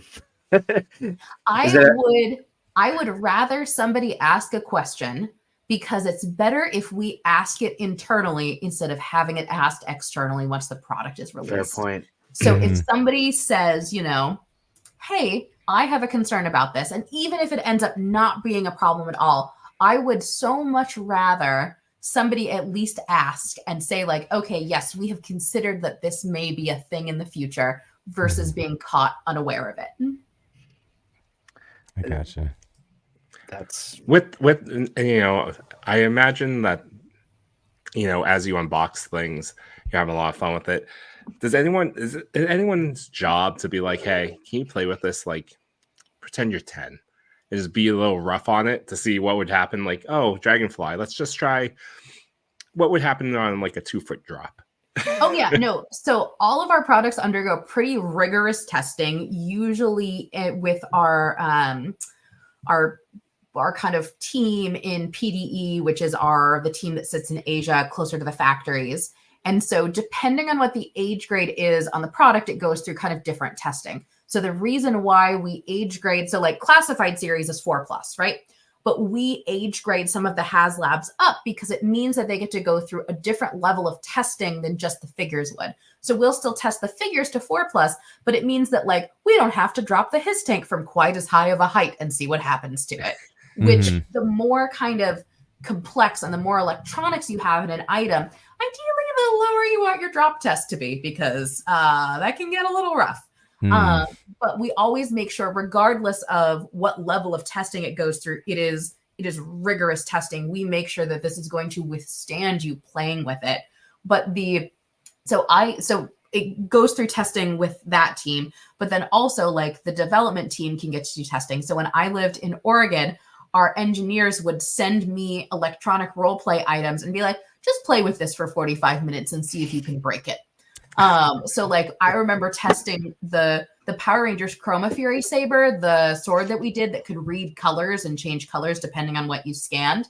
I took it to the grocery store with me one day and I was scanning cereal boxes. This was a year before it came out. And I'm sure I would have gotten in a lot of trouble for it. But I was like, I just need to be able to scan a bunch of different colors at once. So sometimes I get to try and break things. If people on the team have kids, they'll take prototypes home and see if they can, depending on what the age grade is, see how that works out. But it's great because it also kind of lets us see how people are playing with toys in ways that we may not have anticipated, which is great. We also do fun lab testing at the office. So we invite families in, or we invite, adult fans in and have them kind of talk about toys. Their kids actually watch them playing with the toys. So a lot of local Rhode Island families have done toy testing. BMAC on the Transformers team was a G.I. Joe toy tester when he was a kid. So he actually came in and tested G.I. Joes. That's awesome. which was so cool. So they'd be like, "Oh yeah, I tested that as a child." Like, oh God, you're cool, Adult toy tester. I want that job. right? Yeah. I was it just reminded me of our weekend when we were all together and our friend Machu Toy had the scuba diver and filled up the hotel sink. Swam them around. Yeah, why wouldn't you? Speaking of which, Machu Choi, I know. Want to be a toy tester. There we go. any space for another Matt on the team? Which is weird because his name is Chris. No, I'm Maybe he joking. wants to change his name to be Matt, No, so that he it's can be another Matt. No, it's Matt. My name's Oh, Matt. is it? Oh. But Josh Brown also in the chat is willing to do so. It's sacrifices must be made. We have a lot of Matts. At one point, I think on the Power Rangers team, we had like 5 Johns or Jonathans. Everybody got referred to as their last name. Because somebody would be like, "Oh, John wants this." And I'm like, "Yeah, but like which John?" Because there's like a lot of them. They all do very different things. So let's talk about last names. Chris Allen asks, is there any word when Transformers Studio Series Optimus Prime will be revealed? Studio 86.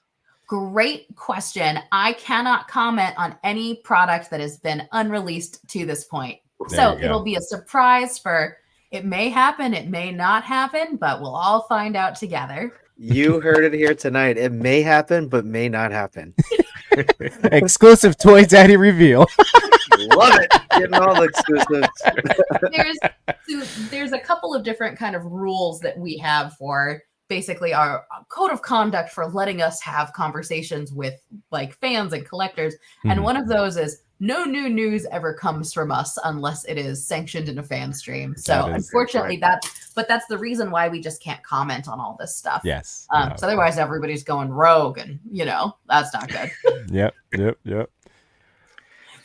Chain Brothers asks, what has been one of your longest / toughest projects? Sorry, Ooh, if you can comment on that. I think one of the most challenging products that we did were for the D&D line. We did a product line called Dicelings, and they were D20s that transformed into Dungeons and Dragons monsters. And they were so cool. And they went through so many rounds of R&D because of they were super complex, and the way that they folded out. Hi, Gretchen. So not only were you looking at like the die form on the outside. Yes. Thank you so much. So not only were you looking at like the die form on the outside, you were like checking kind of the transformation mechanism. You were looking at what the final monster looked like. There was deco to review. And so they were usually marketers don't get their own like prototypes. It's like engineers, product designers. And for Dicelings, marketers got their own prototypes that shipped specifically to me so that I could physically try to transform every one of them and check it and send back comments and say like, all right, I don't know what I'm doing, but this thing pops out real easy. Can we make this like not do that?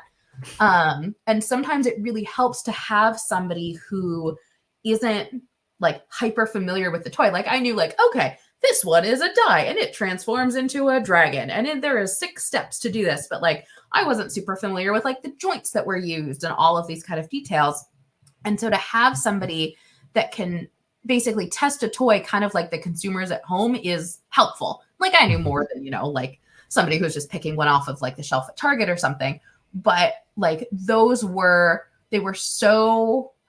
it was a lengthy, difficult project to get right, but holy smokes, did that team just knock it out of the park. Like those were one of my favorite things in that line because they were weird and unique and interesting and cool and just incredible fidget toys. After they were announced, I carried prototypes of them around in my backpack. And when I was out in the world, and sometimes I'd be like, do you have any interest in Dungeons and Dragons? I'd be like, let me show you my Dicelings. Like I did this at the Portland airport one day. I was just like, let me show you my cool toys. But it's like, it's really, really cool when something like that pays off because everybody who were looking at the Dicelings were going like, these are really clever. And what a good use of something that is so specific to Dungeons and Dragons and role-playing games. So yeah, I'm gonna go with Dicelings. I loved them. That's so cool. I'm That's not a great. D&D guy in terms of like fandom, but that toy had almost gotten me a couple of times at Walmart just because I'm like, should I just so I can walk out with something? Like that had really did catch my eye. Where like that looks Those pretty are neat, cool. and I thought about it in terms of the fidget toy too. Yeah, and those looked that cool, and they were in plastic-free packaging. So like, they I had think double if duty. any Transformer fan would really appreciate Dice Lings. Yeah. Like Yes. it's really well developed and Mhm. actually it rolls, which I think is incredible. Yeah. Yeah, that's pretty awesome. Josh Brown asks, are HasLab molds really 100% never to be used again? Seems like a good opportunity for interesting variants later in different colorways. Sentinel, Blue Hiss, etc. So what I have always said is that a HasLab is never that. So how to phrase? I know I phrased it before. In my how to phrase? The exact HasLab product offering is never going to be offered again. So like the Hiss tank that we did, the black Hiss tank with the electronics, the way that they are, with that extra premium offering where almost everything came like pre-decoed onto the Hiss tank with the beautiful treads and like the extra premiumness, that is never going to be released again. That is the only way that you are ever going to be able to get that. I think that there are just two, especially for like the Hiss tank mold. Like we know that has been used and reused like what, upwards of 10 times in the G.I. Joe line. And so I do personally think that it would be amiss to not be able to potentially reuse at least part of that mold in the future. However, to me, it's important that that HasLab, that version that came out as a HasLab is never re-released, and that the HasLab version is always the fanciest version that exists. That is the dream item. That is the premium, amazing, like wow moment for that item. So I don't necessarily, and I've said this before, I don't necessarily think that it's off the table to potentially reuse parts of that tooling, but that the HasLab product offering will never come back out again. Mm-hmm. And that's something that, like as a Hiss tank owner, like that was like when that was the understanding when I went into it, and and now I've backed many other HasLabs since. But yeah, it's like there is that collectible aspect to what we do, and that there is that little I want that just to be the thing. I did. I mean, I did. if any HasLab ever interests anyone, it's such an amazing thing to see in front of your door. Just the sheer size of the box that shows up, and then to unbox it all it's beyond any other toy. Well, I guess people that get Hot Toys, they probably feel something special as well. But the sheer scale is just it's something special. Yeah, and I think that there's such a history especially in G.I. Joe with like, and we can everybody can have their own specific feelings on toy redecos. But there is a rich history in G.I. Joe toys of canonical redecos. And so I think that if we went into like classified by saying that was off limits, we would miss so many of those toys that were people's favorites. Like some people, those Tiger Force figures were the first figures that they had. And so to them, Tiger Force is normal and the regular releases are the weird ones. Mm-hmm. Did we lose? Oh, Emily, are you there? Let's see. Can you still see me? Yay! Yeah. Okay. Yay! Okay, great. I was like, oh. Uh-oh. Oh no, it happened again.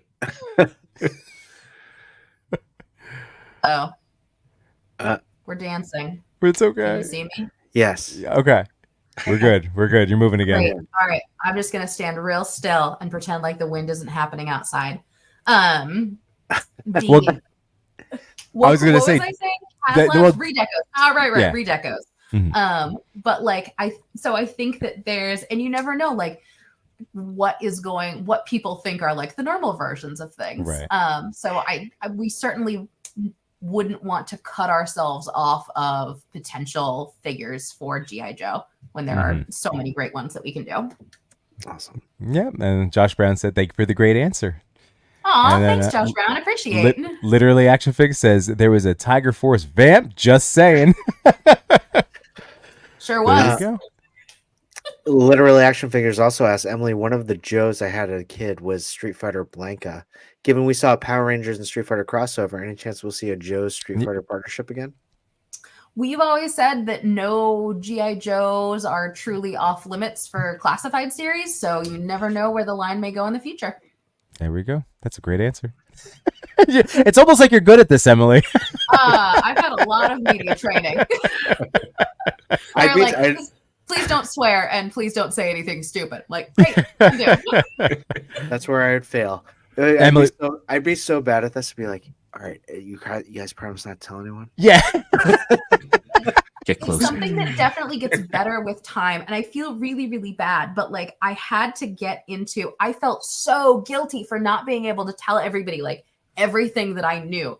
And so I feel bad saying this. And like, this is one of the things I was telling Priya as we were getting ready for WonderCon. And I was like, as horrible as this sounds, you don't owe anybody anything. So say what you need to say. Nobody knows if you're messing up. You're the only person who knows if you're saying something wrong. But all you need to do is just be polite and everything's going to be okay. Don't feel like you have to say anything to anybody, which really helps with me not spoiling things. But sometimes I forget and I say something stupid. But as the more you do this in public, the easier it gets. I'm sure. Yeah. Chris Allen. Classified terror drones. So we are acutely aware of the sizes of some of the original O-ring figures and product lines. So we, everybody goes, the USS flag. It would be like 100 feet long. It would have to live in your backyard. And then anybody who's married would have to live in it when you inevitably get divorced because it's such a poor financial choice to make. At one point, Lenny had mapped out what an accurate, like, classified Sky Striker would be. And I think it was like 4 feet long or something. And so there are vehicles where we're like, okay, we love this. What's a way where we can like kind of size reduce it so that it still works, but so that we can like just get it in the line. But it's so like a terror drone. What would that be? Like that thing was huge. We just put one together for the vault at San Diego last year. Oh yeah, Defiant. Okay, Defiant would be taller than I am because we pulled one out of the archives for I think the 40th fan stream that we did. And I think the box was at least 3.5 feet tall. So like I'm imagining a giant grandfather clock, but it's a Defiant instead. Oh which I mean sounds great. It does sound amazing. Yeah. Oh no, I'm sorry I said that out loud. Imagine how expensive that would be. Yeah. Did back the Super 7 Thundercat cat lair. Oh my gosh. So there's some stomach for that type of thing. Me and 5,000 other people. I remember walking into the Super 7 booth at Comic-Con and just going, wow. And somebody was like, it's at an angle. And I'm like, what do you mean it's at an angle? Like, and they're like, it's bigger than this. Like, oh my God, this thing is huge. It didn't fit in the glass box. They had to tip it. I don't know what I'm going to do with this thing. The Super 7 team it's so much fun to get to hang out with them. And when we were in San Francisco filming with Adam Savage for Tested for Ghostbusters, we got to swing by Super 7 and see Brian and Dora and have a really good time and kind of get to tour their space. But it's so cool, like, to see kind of what they can dream up. Like that, the Cobra mothership that they designed was gorgeous. It was enormous. It could be a coffee table, but like it's so cool to see, like, dream big, guys, like physically big. It's just so cool to see. And like our HasLab projects that the ghost, oh good God, wait until you all get your ghosts if you ordered them, because speaking of coffee table sized things. Oh yeah. But it's crazy. Like, I ordered that one. I don't even collect that scale. But it's one of those things where it's like, it's so cool that you just kind of have to order it, You're just like, I'm really going to regret this if I don't acquire this for myself. Like, I'll never see this again in my lifetime. Sorry, say again? I said, I'll never see this again in my lifetime. Yeah, right. Exactly. If you're a big Rebels fan, that's a must. Like that, I think that's such a must. It's such a great, and I can't wait to see where you put it. Chewy. It's gonna be right here. You'll see it in every stream. It's the in the only box. place where you can find it. It's going to sit on your lap. Yeah, Yeah. it's a weighted blanket, basically. Josh Brad says, I'm going to put my ghost on top of my cat's lair. Perfect. You get like, you know, those tops that can kind of balance, like the birds that are like perfectly balanced on things. I wonder if you could kind of balance it on top like that. Oh my gosh. Oh, big toys. I love them. I mean, Well, watching, on that note, it appears to be 10:40 in the Yes, evening. I didn't realize how late it was because all of you have been such lovely company this evening. So if you so don't you. mind, I am going to excuse myself to go get my beauty sleep before this video tomorrow. It's okay. I'm going to have lots of concealer on. Is there any like last minute anything that I'm missing before I go? no, just thank you so much for your energy. Thank you so much for your positivity, and thank you Thank so you so much. much for having me. Thank you so much for incorporating Laserman into the Joe line. Anytime. I am looking forward to discussing it over a hot cup of juice. And Meat Emily, juice. don't No, don't something worry. awful. I can't wait for Sorry, I that to said be on the next media training to be like, Yep. you are not allowed to accept any Lasermans. Yep. No laser mans.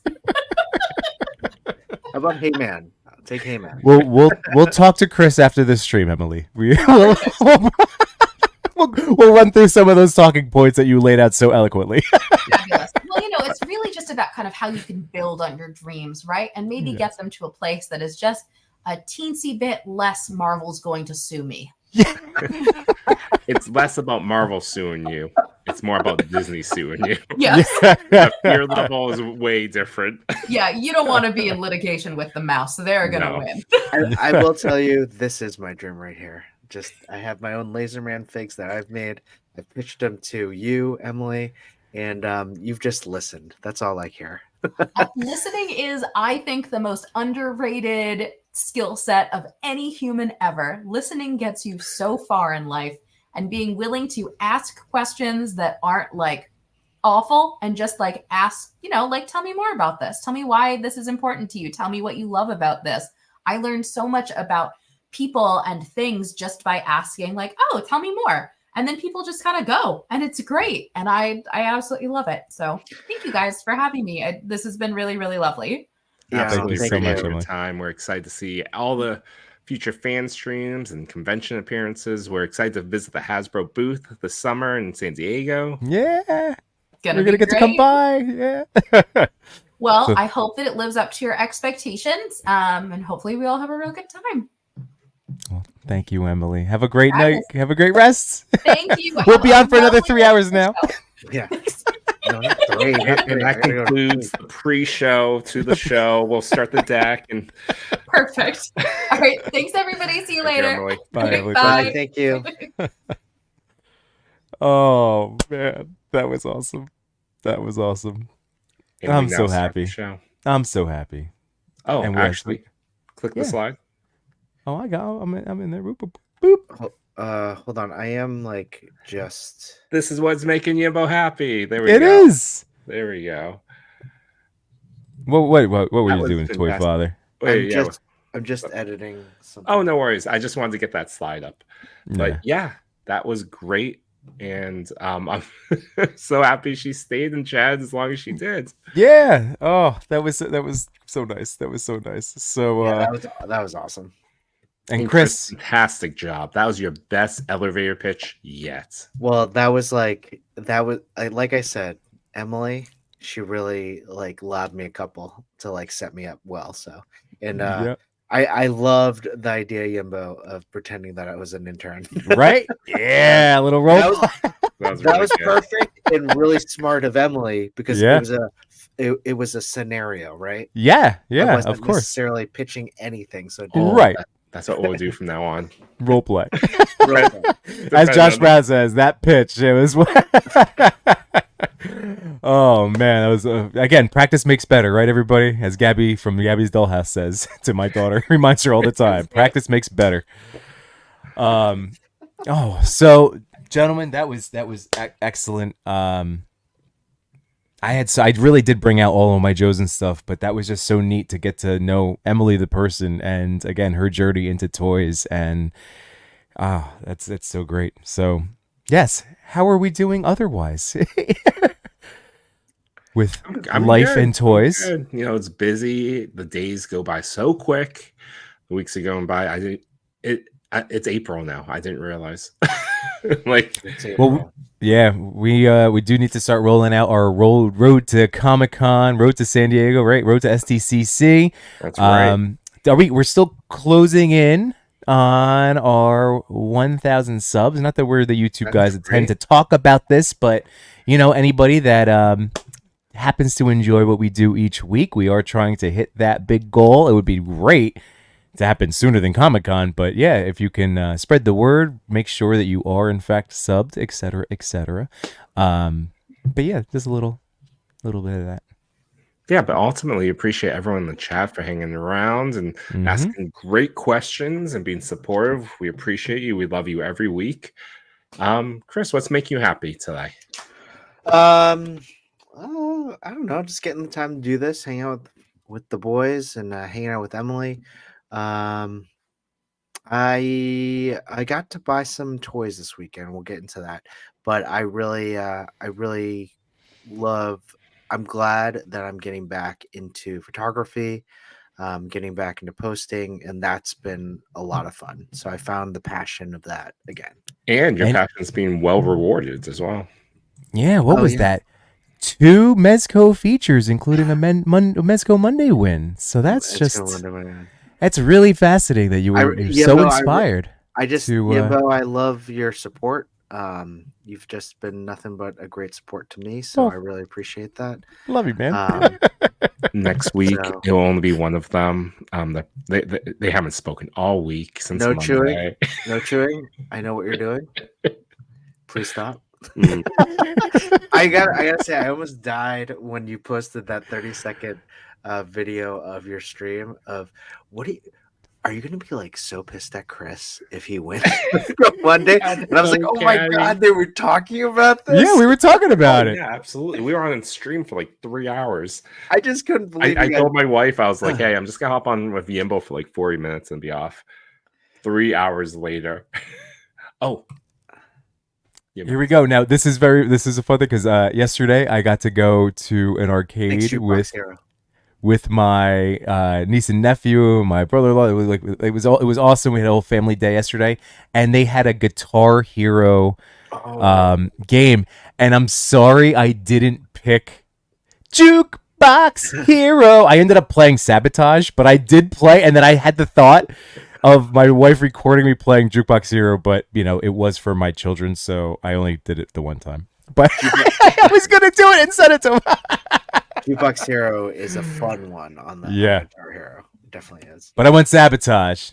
Sabotage. Bop, bop.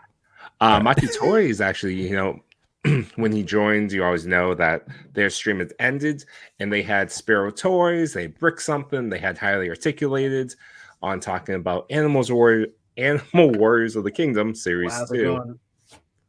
Are you both going Epic All-In? Are you guys doing the draft that Chris denied our viewers of seeing an Epic All-In draft?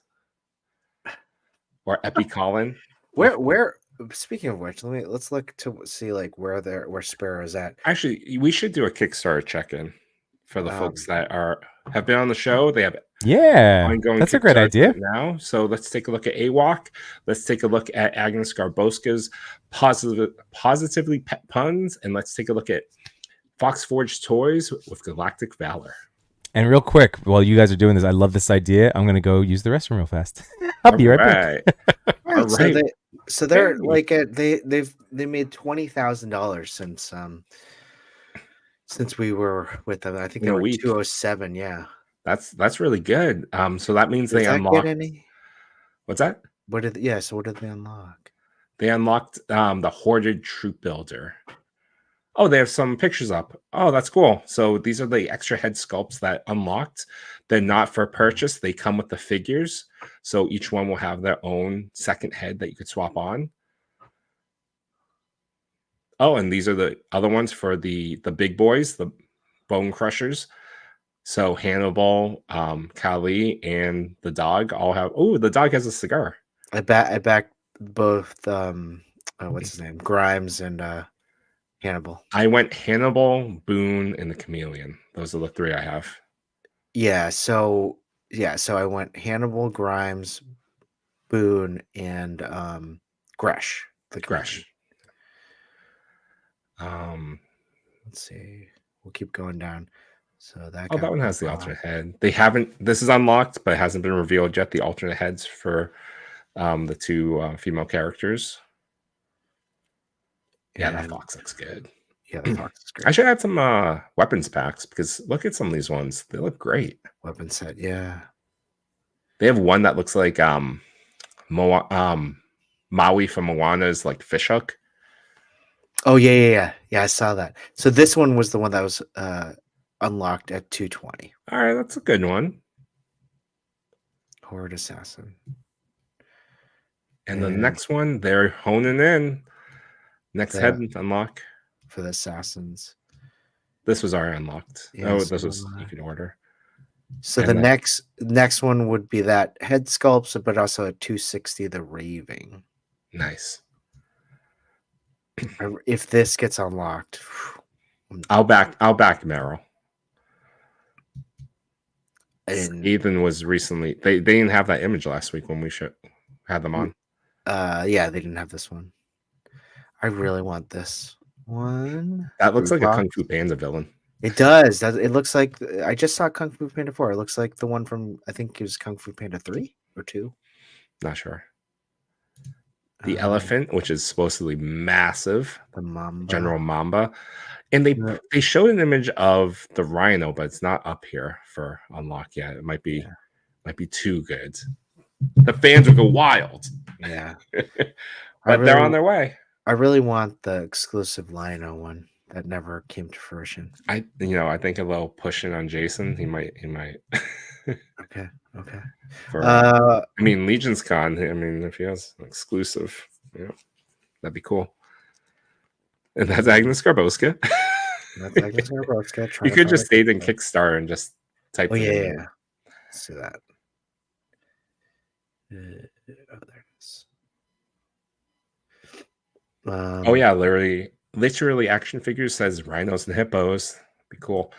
And Machi Toy being the best salesman for Animal Wars: The Kingdom. Just do the epic all in. Do the epic all in. Yeah, you should do it. You should do it. You should do it, Chris. Nice comeback. We do the draft. How fun would that be? We'd be half miserable. Agnes. And then GARBOW SKA. So people in the chat, I'll just type in enter. Oh, nothing? No. Type in positively pet puns. Unless it's already done. I think it's PAW. Oh yeah.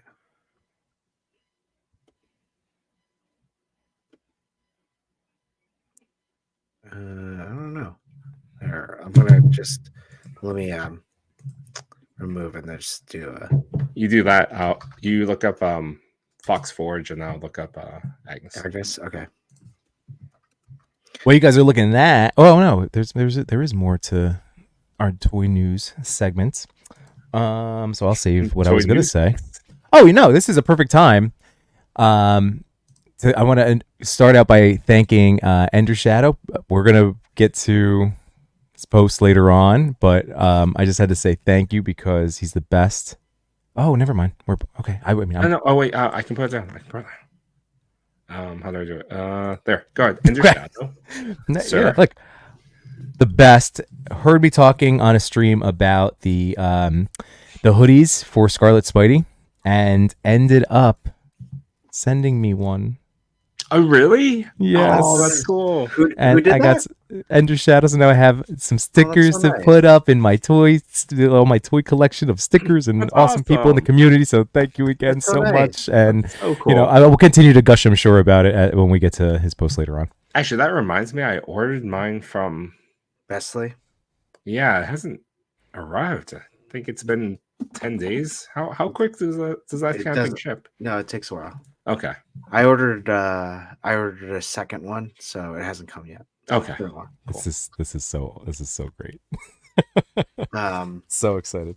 So, checking in with Positively Pet Puns Mhm. by the brilliant artist Agnes Garboska. She's at 13.7.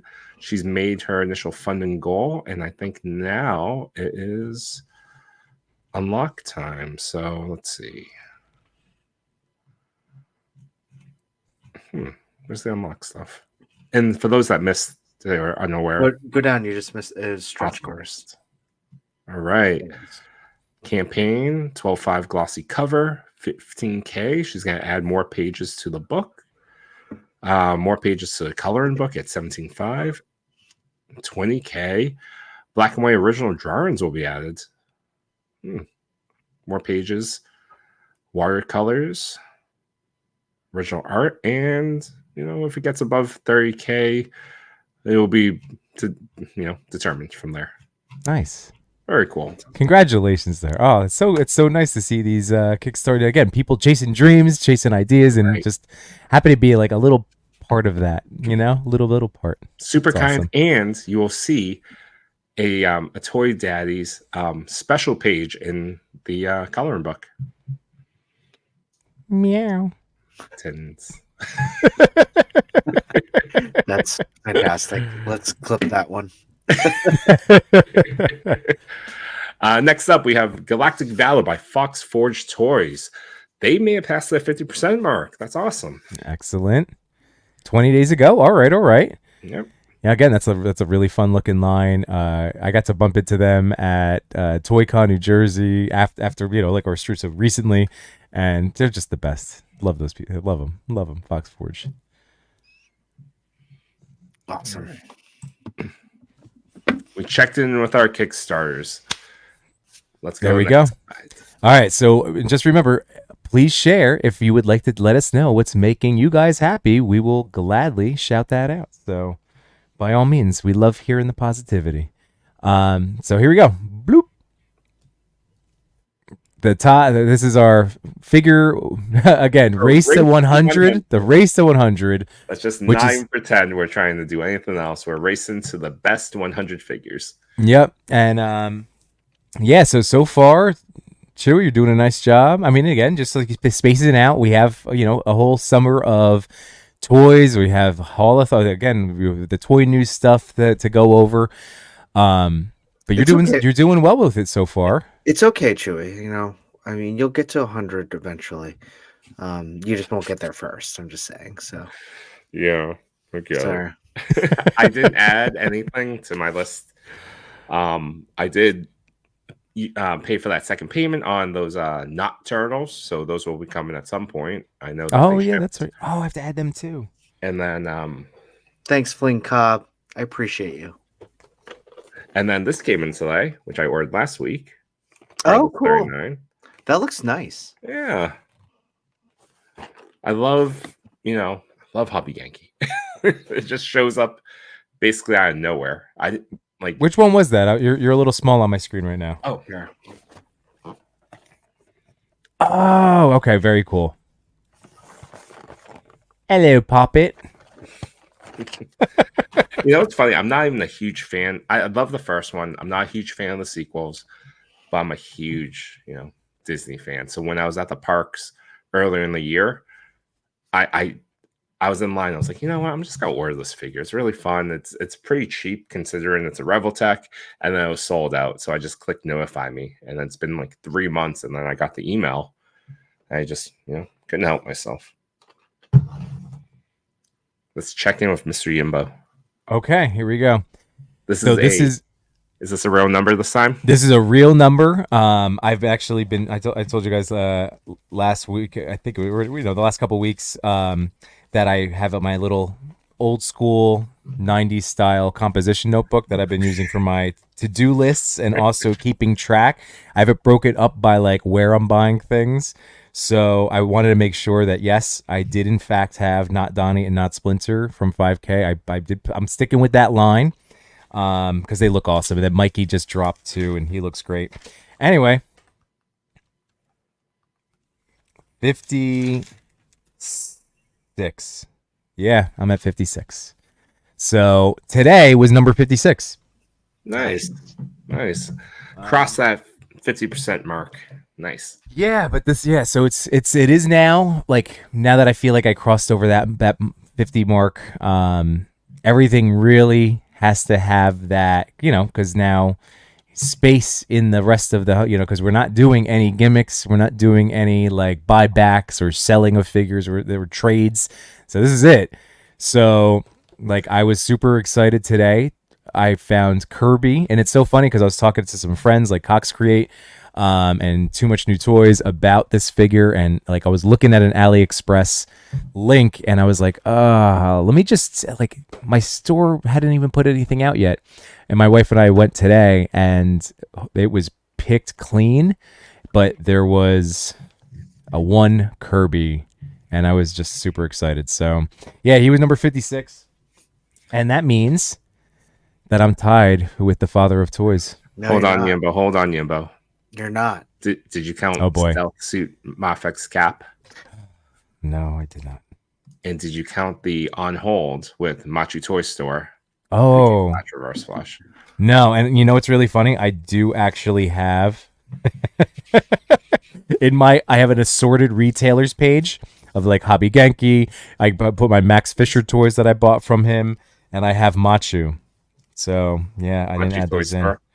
The Machu Toy Store. So Mayfax cap, and then I that's really exciting that I'm getting those Flash figures. Ooh. I mean, yes, those are brilliant. What's happening? Sorry. Slideshow. I'm just, you just- I'm putting it up Oh. because I have a new because I edited it in the one that Yimbo had didn't update. So no, that wouldn't I be now at 59 if I just added those 3 Machu toys? Chris, buy something 3, right now. 59. Yeah. So now my space is really at a premium. Oh, Chris, boy. buy something quick. Will you? Hold on, you guys need to see what my new total is. You just hit. Imagine you just hit purchase on like Amazon. You're like, oh, screw this. Well, here's okay. So before I get into it, I bought I backed 4 figures for AWOC on the stream last week. That brought me back to 55. Oh crap! Add 3 in mine. I'm at 42. Oh my! You guys are the worst at this. Like, come on. I don't have Like, a composite. you Hey, guys- listen, no, I don't no. have a composite No. notebook. I'm trying to be budget conscious. This is ridiculous. Come on, Chris, if you Yeah. here, put mine up. Put mine up. I have it fixed. Perfect. Share mine. You're That's already 59. updated. Chewy's 42. Is that Yeah, 42 with the AWOCs. Okay. Oh my god. I Okay, forgot. so I mean- 42. Yeah, 59. Now I bought. What did I buy? I bought 4 figures backing 4 figures for AWOC. I found that I had like 3 or 4 pre-orders that I forgot about, so I put those on, and then I just went whole hog on a bunch of X-Men figures this weekend. Yimbo was a super enabler with Machu, waving like all these figures in my face, and I was like, In your I need some of these. So I am currently at 65. Wow. So Goblin Queen, Jean Grey, Angel, Magneto, Nightcrawler, and the well-known X-Men Chester Cheetah. Just like this last Mezco Monday, you have to Nightcrawler's be a brother. one-upper. You just have to be a one-upper, Chris. I see how it is. I knew it. Doing this on purpose. You see that? You see And that's that? and you know, when I reach 100 first, you guys are just suckers. I mean, that's a really good list. You went heavy on X-Men. Yeah, I did because you know what? Like they're really good figs. And I mean, that Angel is one of the best of this So- year for, in my opinion, at least Marvel Legends. yeah, I just got Angel. You can't see it because I'm over up. Nicely wrapped. Jean I really had considered that Jean Grey. I love Jean Grey ponytail, so I got that. And the Goblin Queen looked great after that episode, and it comes with baby Nathan, so I'm like, I need that. And Magneto, oh my gosh, those 2 head sculpts on that Magneto, flipping fantastic. The Nightcrawler was probably one I could have passed on, to be honest. But but it has great articulation, like amazing, like great poses. And Chester Cheetah, I've always wanted that one, and I bought a bag of Cheetos with my kids, and I'm like, oh, they made a figure of this one, and they're like, of what? I was like, the cheetah. They're like, of that guy. I was like, yeah, let's go check them out. And so I did purchase them. That's awesome. I think as long as you're happy with your 100 and there's no real filler, I think that will be an accomplishment. Yeah, no, I think what I like about it is that I've been playing with them, so I feel like they're good, right? Yeah, absolutely. But it'll be interesting to kind of be in retrospect of looking back at our purchases and being like, I wish I didn't get that one. I wish I didn't get that one. I can safely say right now with the 42 I have, I don't feel that way about any of the 42. Even with any of your pre-orders. I thought I would feel that way with the not turtles. That, once we got the Mezco ones, that I wouldn't necessarily want these ones. And I would just let the pre-order, payment just let those lapse. But they look so good. I just had to order them. So yeah, I don't have any regrets yet. I will say, in 2024, though, I have only bought 24 figures. So, how's that? 41. Man, your pre-order game was really strong. It was crazy. Like, I think I went in with 16. Yeah. And remember, Yimbo won't count back. I counted a few figures that I got. I counted like 10 figures I got in December. So. Oh yeah, that's true. You started early too. Yeah. So if I were to count those out, I'd probably be at 55. And then Yimbo would be winning. Yimbo's winning. That looks real good. Yeah, that looks great. Trevor and I, he had posted it to his story too. He just got it. It's a great figure. I like what Jukebox Hero's saying. Let's take a look at Machu's count. Machu, what's your count on, man? Where you at? No. And Pablo's saying that he's happy that he's working on something exclusive for SDCC for a client. Makes him want to go so bad but can't. Ooh. Now I'm really curious, Pablo. I wonder if it's Pablo. What is it? Well, can you tell us? We know who he's worked for before. Is it that company? Because that'd be cool. Machu. I already won. Well, yeah, that's right. He did do an epic all-in, and that's. So, did we clarify? Did he and? Yeah, they each got one. What? I appreciate that. I do too. I think you should, but I think I've been telling you should do it. But I like how we don't bug Yimbo about epi all-ins. Epic all-ins. Well, only because if he does do it, it's. It's hard because Yimbo's super susceptible to like this. I'm looking at their Kickstarter now. You would absolutely do an epic all-in. Be like, well, they're so nice, and yeah, I feel like Yimbo would really just do it, and then I'd be like, oh. Why did I influence him to do that? And then we'd have to do it too. And then we'd have to do it. All right. I think we should all do it. You go first. Three epic all-ins. You go first. But honestly, people, check out their Kickstarter. It's fantastic. And it's a great team. Like, I really love talking with this team. Yeah, it's great. Honestly, I'm not counting epic all-in out. So no, me neither, actually. And I know he said you got to do it now rather than later. And if I do it, I will do it before the Kickstarter ends. I will do it.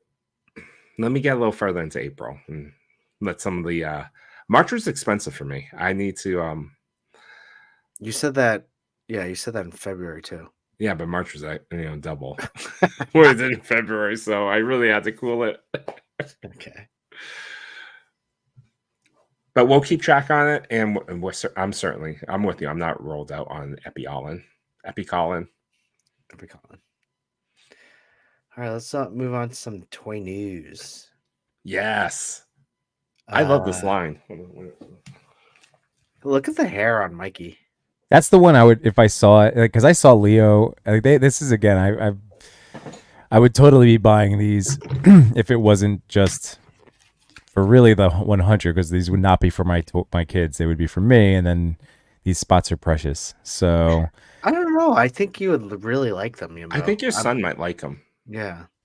The Leo If I looks can- great. if I can get him back into playing with like my Motu, because like he was into them early on, but yeah.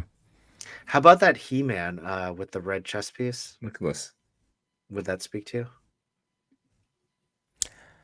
Like I said, this is a line that I would want. I have a ton like that, like Motu stuff. When I got into toy photography, and I discovered that they were making these updated, like, you know, Origins figures, I was buying a like. I have so many. That's what I'm trying to send. I have to hit up Cody again because I have a couple like that I wanted to send him because he fell in love with this line and swapping the parts and everything. So.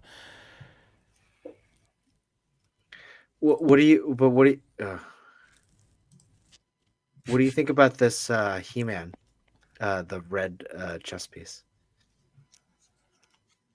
Yimbo. I had the original with the caps in the back. Yes. Yeah. Thought you were gonna, Thunder Punch. I thought Thunder you were Punch. segueing back to Heyman. Be like, ooh, red variant Heyman. No. Red Heyman. Not would be everything so has to do with Laser Man, okay? Who else could be a laser man on here? Cyclone. Cyclone would have been going. That would be a really good one. I like. I think my. These won't count. Well, these won't count anyways because they got this as a giveaway. But if I pick up any more of the Motu turtles, my son really loves them. Oh, that's his loophole. I see how it is. Yeah. He wants Mikey. He wants Mikey. The wig. Prince Adam is a 2-pack with Cringer. That's a cartoon classic version. That'll count toward mine. Mm-hmm. If I saw Mikey, I say I'm personally a big fan of the hair too, like the hair. Yeah, no, I know. Yeah. But I'm a big fan of that hair helmet and Mikey or whatever. So I would have a harder time passing on that if I saw it on a Target peg. Mm. And then that might be the one just to dabble, but we'll see. I mean, that Casey Jones comes with so much stuff. Yeah. I just feel like they scream Yimbo, these Motu. Yimbonia. No, I know. But hey, if you see we have Comic-Con to plan for. Remember, none of us get paid for any of this toy stuff. And that's why Flash and Reverse Flash are on layaway right now. Yeah, exactly. And the macho layaway plan. Oh, I don't think I added these guys. 60. Oh crap! Ends. Did you ever? Counts as one. We count the turtles as one, but counts as one. Yeah, it's still 60. And I still wanted that Logan that came out too. The movie Logan, the re-release. 61. Not Deadpool though. Right. I don't need that. I don't need that. Deadpool. I think if you have SH, you don't need that Deadpool. That's I have the original Legends from the 2-pack anyway. I have this is just a updated. Just what maybe the firearms are removable. His from the holsters. Wow, 60. So yeah, I forgot about that pack. Shield pack. Okay. Yeah. This shield pack. I don't think we've said it yet, but I think the Legends team is on fire this year. Oh yeah, in those Wolverine 2-packs, this 3-pack, Angel, those X-Men 97 Wave 2. It's a lot of really good figures. Yeah, the Power Princess was earlier this year. Yeah, these are great ones. Yep. Yeah, that was must have. And then I added this in real quick because it is Holothon. And I gave you my rundown. No, they were not. They were picked clean. I'm telling you, it was that. My wife talked me out of the Sinja robots. There was the 2-pack there, and I was like, oh, but I know, but there's only 2. Yeah, so it was the white and the blue. I had one blue, and I was like, oh, this would be perfect. Rule of 3s, and she's like, no, you can get Kirby. This is why when you go toy hunting with your conscience. Your wife's like, no, you can get the old man. Put the robots down. Yeah, put the robots down. So that Punk Turtle, I'm incredibly happy for anybody that's gotten their hands on that set. I know our buddy Toy Mirth, he was posting some pictures of them. They're neat. they're really TMNTJ, 1987. Like he's been killing it with it. But it's another one that like I don't know if I need another set of turtles personally for myself. So I know I didn't need the punk turtles. I love the look of them, but I knew I wouldn't use them as much as I would normally. The Pizza Club ones with Chef Mikey and the pizza dough over Raph's head. Like, no, I know. I still look at them being like, I just want it for the pizza accessories. I know, and that's how NECA's been getting us, which is again good for them. I mean, yeah. But like when it comes to some of these, I'm like, I mean, the next Holothon wave is already kind of spoiled out there as well. Another 4-pack, Vacation, Bebop Rocksteady. Oh, is that the one that Machi was talking about? Then he wants the next 4-pack. What's the next? Oh, is that the wrestler one? The wrestling one, set? Yeah. Man, that would be cool too. But yeah, we'll have to see. Again, speaking of wrestling, are we going to do a little bit of watch along? Well, Machu's not going to be around this week. So this past Friday we started. Machu had kicked off like previously on X-Men. So I think this week is going to get skipped. No. Saturday. So I think we're going to skip this Saturday because he won't be away. But that means we'll cover the 2 the following week or whoever he invites, to the stream. So I meant WrestleMania. No, I know. So that means I'm saying instead of like that's X-Men. We have that potential for doing a little bit of, maybe not the entirety of WrestleMania, but at least on Sunday, we'll at least cover the main event. Yeah, well, I'll be on, and then I'll be so sad because I start work again on Monday. I start work again in like 9 hours. Enjoy your time. Well, just to go back to Machu's, is the 100 about accountability towards space or towards spending? Both. For me, it's spending. Both. Yeah. Both. Both. But the spending would be nice if we curb that. Yes, that too. I mean, is yours really space no chewing? Because you have all these other toys too that that you're like, all right, yeah, I'm not counting this to the 100 because it was given, but it's space. It's a giveaway. Space. It's a giveaway. But what am I supposed to not enter giveaways on YouTube? I'm just saying, it's space. Space. No, it's fine. I don't have a problem. You have a problem. All right. I am winning.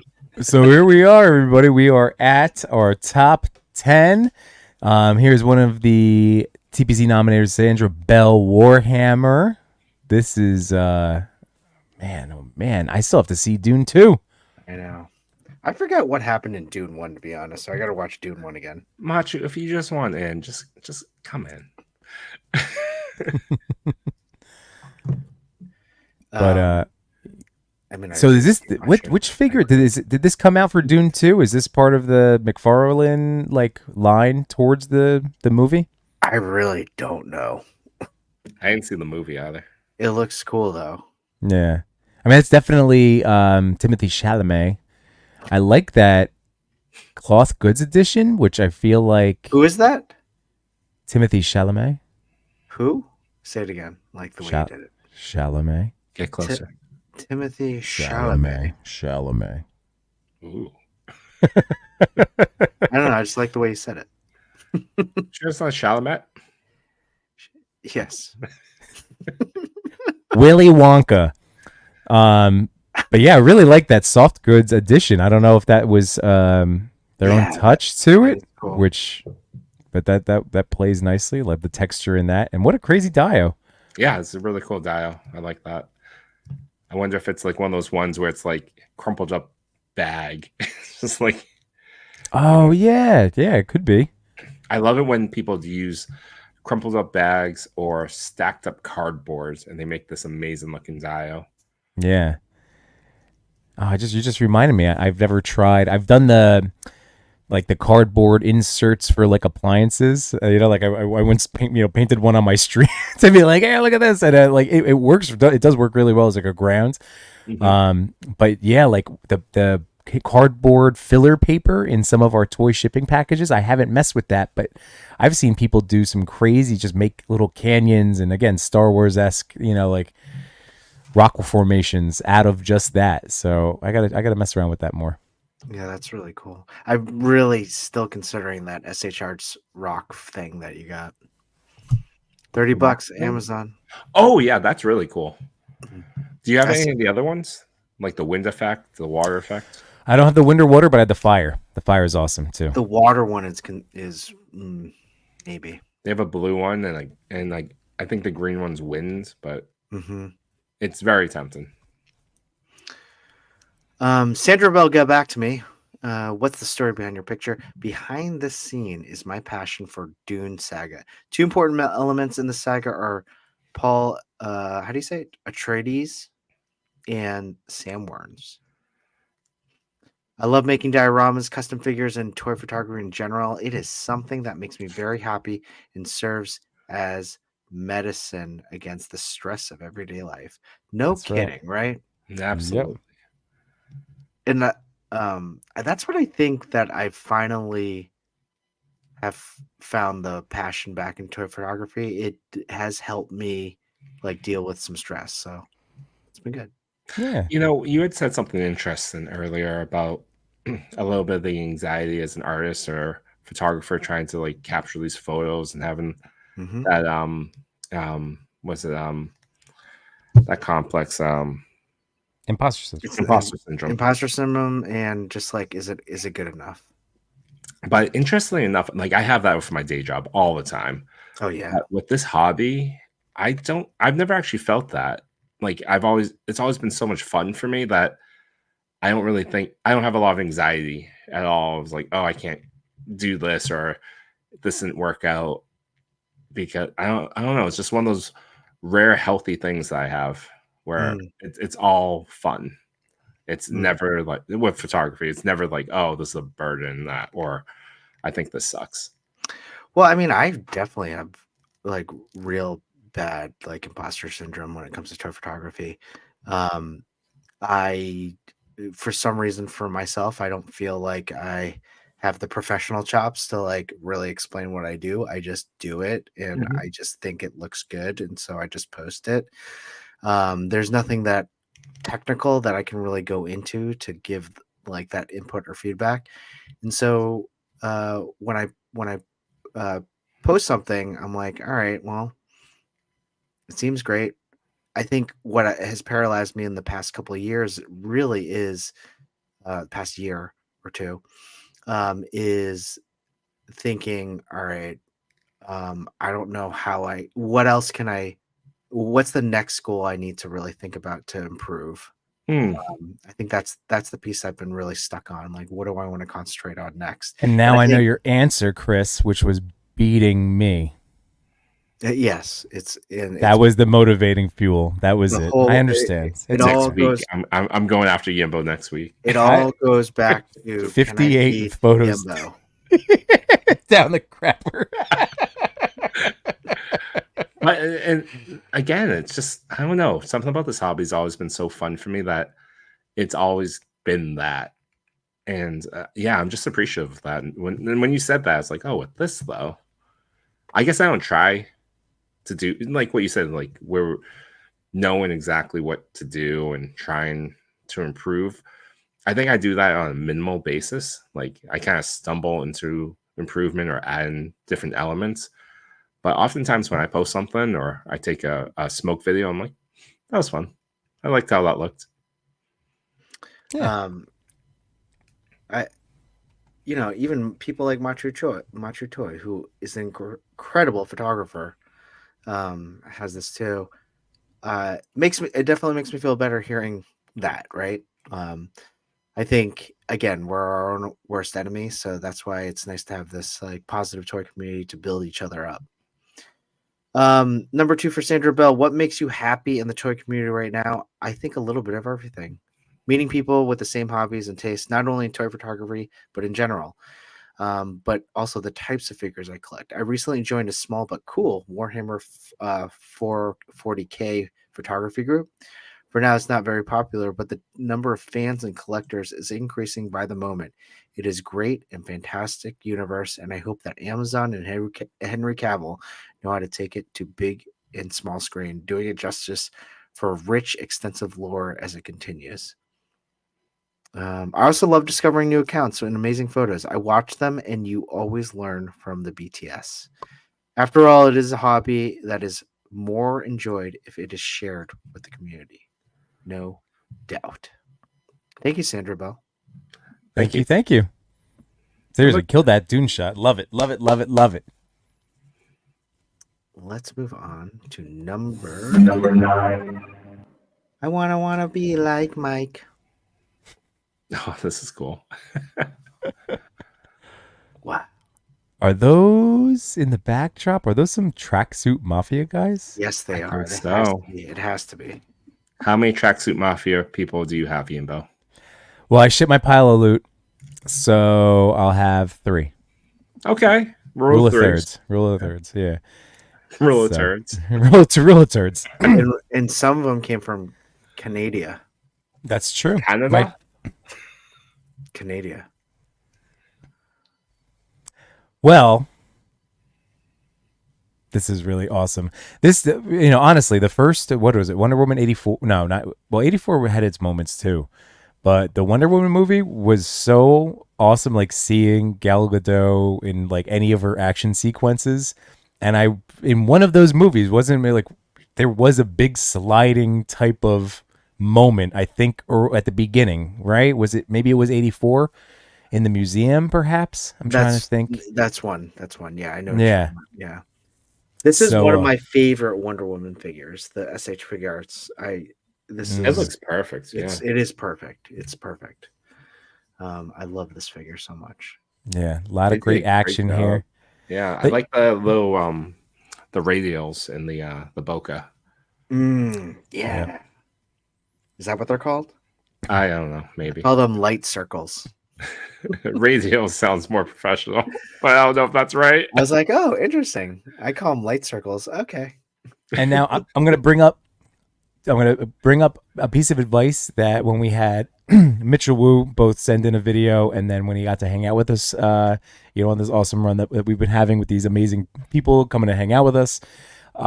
So I know he's mentioned being aware of the kinetic action regarding your toy photography. So we obviously, this is now going to go hand in hand with what I'm going to say is, at the end of the day, just like we were all talking about with our photography, like just do what makes you happy, like try to improve upon some things. But at the end of the day, you need to be proud and want to share your work, right? So make it in whatever. But I love that Mitchell Wood did remind us of the other elements of what's going on in a photo. So having reasons, it's kind of like with motivated lighting that Trevor's taught us about, with like understanding, like if you have a fireplace, you want that orange glow from that angle, like a motivated lighting. So this is motivated kinetic action where she is sliding through. You're getting the awesome debris and kick up of everything, but it's in a situational sense, story wise. So I'm trying to wrap it all together. Nice. Sound good? Right? And I really love those light circles. No, I agree with you. You said that very succinctly. But yeah, I agree. Absolutely. I'm even admiring the slight angle of the ground that she's sliding across. Mm-hmm. Very cool. Do you have answers? Yes, we do. It is. Hey, Chris. Hope this is okay. First, thanks for featuring my photo. It is a privilege to be on the TPC. I'm from Australia, mate. Throw another shrimp on the barbie. No, he didn't say that. I just said that. And relatively new to the world toy photography. If you do you ever watch Flight of the Conchords? New Zealand. New Zealand. They're from New Zealand, right? Yes. Yeah. Okay. Not Australia. You're like Yeah. You're doing all sorts of things to upset want to be like Mike right now. Yeah, no, it's great because they said throw another shrimp on the Barbie, and then they were like, no, that's Australia, that's not New Zealand. Anyway, I'm relatively new to the toy photography world right now, and I've only been shooting for 8 months. My niche is action and cinematic photography, hence the Wonder Woman photo. Really, only 8 months? Wow, Oh my he's goodness, killing look it. at this. The dude is killing it. Look at that. That's awesome. Look at those light circles that look like bubbles. I love integrating motion and movement to give the photo a sense of realism, immersing the viewer right in the action. The Wonder Woman was inspired by a movie with debris, explosions all over the top, chaos. This shot was taken around the backyard in an area full of pebbles and dirt. I used a bit of Sir Dork flair to create the moment of the dirt and simulating an explosion, reinforcing why this is not why not add flying goons? Lastly, there was a post-editing work to refine the lighting and other bits. Toy photography allows me to reinvigorate my sense of creativity, which is a stark contrast to the daily corporate grind, and to be able to share with this like-minded individuals with the toy photography community is amazing. Conversely, the feedback and recognition for the community has been humbling. There's a downside, however. The toy cabinet is growing, therefore kept under lock and key away from prying eyes of my kids. Oh. Nice. Yeah. That's funny. Don't touch the daddy toys. Ask for permission. What are you doing? It's so hard. It's not this Buzz that's in this photo, but oh my goodness, look at this. But my son was playing with like SH Figure Arts, Buzz Lightyear, and a bunch of other figures like that. He used to be so gentle with it, and now he's less so. And I forget which toys he's broken recently. There's at least been like 3. It's just like one at the wrist, one that's a toy accessory, one something that connects to the back. I'm like, oh my god, please stop. These are not your toys.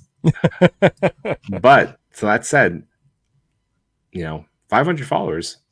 Please give Want to Be Like Mike a follow. Their There you work go. is phenomenal. Yep. Yeah, Like amazing. really incredible work. Very nice. As Sir Trevor said, Brett. Hello, Brett. Again, New Zealand. That's New Zealand, not Australia. That's right. Not trying to get involved in this. You need to be more like you need to be more like Bluey. Come on. Well, Mike, I hope you throw another shrimp on the Barbie. Enjoy your photography.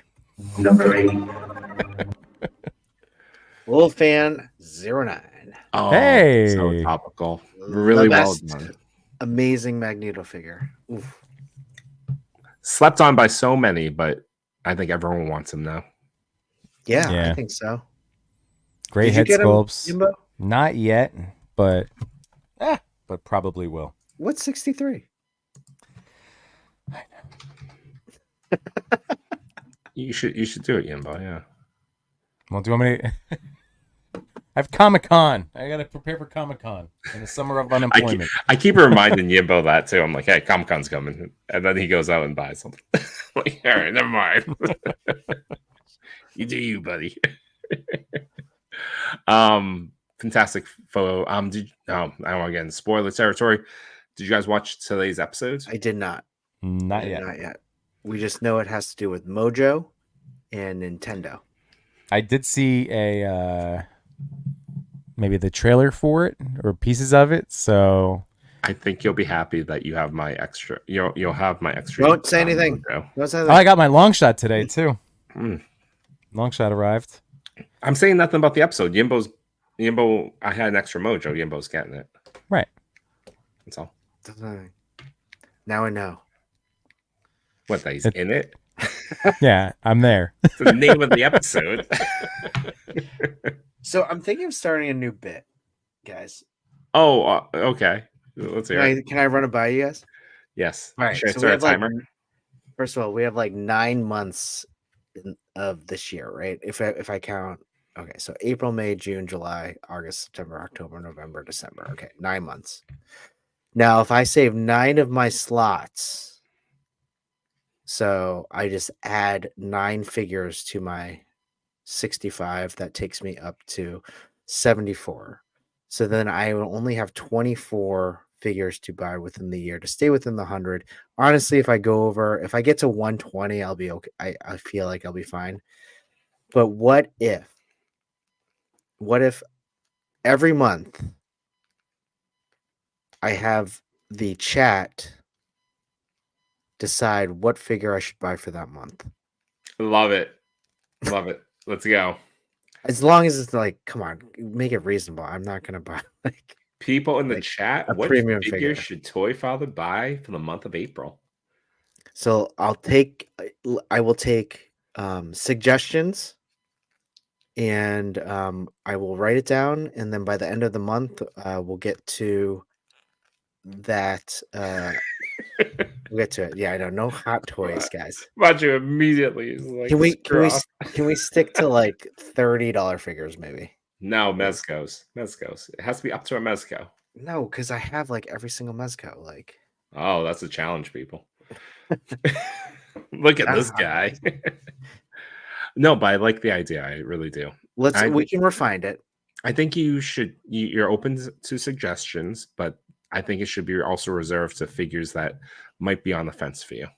Oh, Machu Snake Eyes Mezco. That's one that I've been looking at, but no. Yimbo, are you aboard for this bit? For sure. I'm just getting sad because I just noticed the web lines on my Mezco Spidey head is all jacked up. What do you mean? Like it's missing a spot and then it's off the line above the thing, and it just. Is that the light up head? No, it's not. The light up one. The light up one looks good. The squinty eye. Yimbo, the just ask squinties. Machu, do you still have the heads you're never going to use? Well, Henrock does still have his head sculpts. So the other thing I'm noticing about mine is that it's like, I didn't notice this the other day, but it's like a little loose. Like it's like a little bobblehead. Like I don't know if the neck peg is getting weird on me. But the light up head works the best. There's not the bobblehead movement. The other two though are messing with me. Anyway, look at that with the hoodie on. It's so nice. Dr. Machu, are you still in the building? Oh yeah, he has the Mezco heads. Yimbo, count that as one. One slot? Oh, that's a high priced head. But yeah, I don't know if you guys can tell from here. You can't really see it. It's over this eye. No, this eye. Oh, I see it. It's see a it's not really there. Yeah, well, there. No, yeah, this side. Yeah. So it's missing a thing, and then it's also like up over there. Oh, okay. That's frustrating. You might be able to fix that. Grumble. But But the bobblehead thing, he's shaking. Like it's from the. I don't know. Let me do it again. Like it's moving around. Like Oh. like look how fat. Look at that. let me see my Jiggle. Well, they're trying to compete with Funko. It's a bobblehead. I'm just saying that's weird. That's weird. I don't know. Yeah, mine It doesn't feel like that. Is it doing it too? No. I'm trying to look at my head. It looks perfect. Sorry.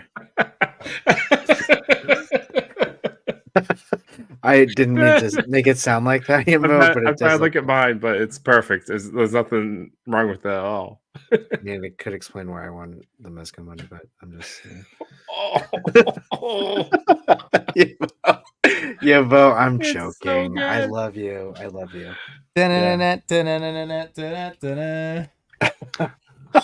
Jimbo. I think I know you've emailed them before. You may want to see what they say. Well, I didn't get it from them, so they're gonna say. That's right. They're gonna say who? Who are you? So we know you. Oh. We can't do that live. I'm not gonna. I'm not Andrew gonna. Shadow has a suggestion. 112 Devil Toys Mecha will rise Magnum and F11. Will Rise Magnum is a different one, Oh, okay. right? I'm guessing. I don't know, but you got some suggestions, and then I got Bonnie Rotten has a Yep. suggestion. YOLO Park Optimus. I will probably buy that this month because it looks amazing. Yeah, I think that could be one That could be one. I put Snake Eyes Mezco in there. I don't know what FX11 is. Will Rise Magnum and the 112 Toys Mech. Enders, can you send Chris a pic or whoever that might be? I put it on my list, guys. It's on my list for April. I think next stop is you create a story with a poll, and you also put it in your what is it, the channel thing. Well, so this is what we'll do. We'll get suggestions each week, right?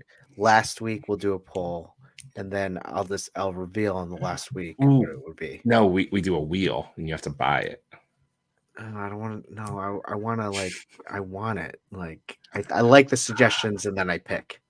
Oh, this one. Oh, I support this one. I'll put it on. I did look at it at one point. It's so cool, and it's it's probably the closest in scale you'll have. It is pretty cool. Yeah, but you okay? You got quiet. I'm okay. All right. Sorry, Embo. Okay. Do we have answers from Lily fan? Yes, we do. Where is she? Really love the framing of the firearms, by the way, all around. Yeah. Anita. Great work on the shadow and on the body, and then the extra low touch on the eyes. Lil Fan 09 says, "Thank you and your event. It is an honor to participate. My photo story is relatively simple. It shows Magneto's basic abilities. The dismantling of weapons is probably my favorite part. As for the part that makes me happy in the toy industry, I can probably see many people with good skills modifying or customizing toys so that toys can be displayed in different ways from the original ones. He must be a big fan of Laserman. It is very exciting and interesting. I hope Marvel Legends will release Hulkbuster soon. Thanks. Pound." He did the fist emoji. Nice. Well, you can't go wrong if you did want to invest in that Hulkbuster from 3-0. That one's neat. Have you shot that one yet? No. Okay. Sad Imbo. No. I don't know. I'm sorry, Imbo. No, it's okay. Remember, Mezco is my toxic ex-girlfriend. So Thank you for noticing me. that's okay. That's just I'll continue to love them, and it's okay. They'll just It's okay. continue to do the things they do to me. I love you, Mezco. Let's move on. I do too. Clearly.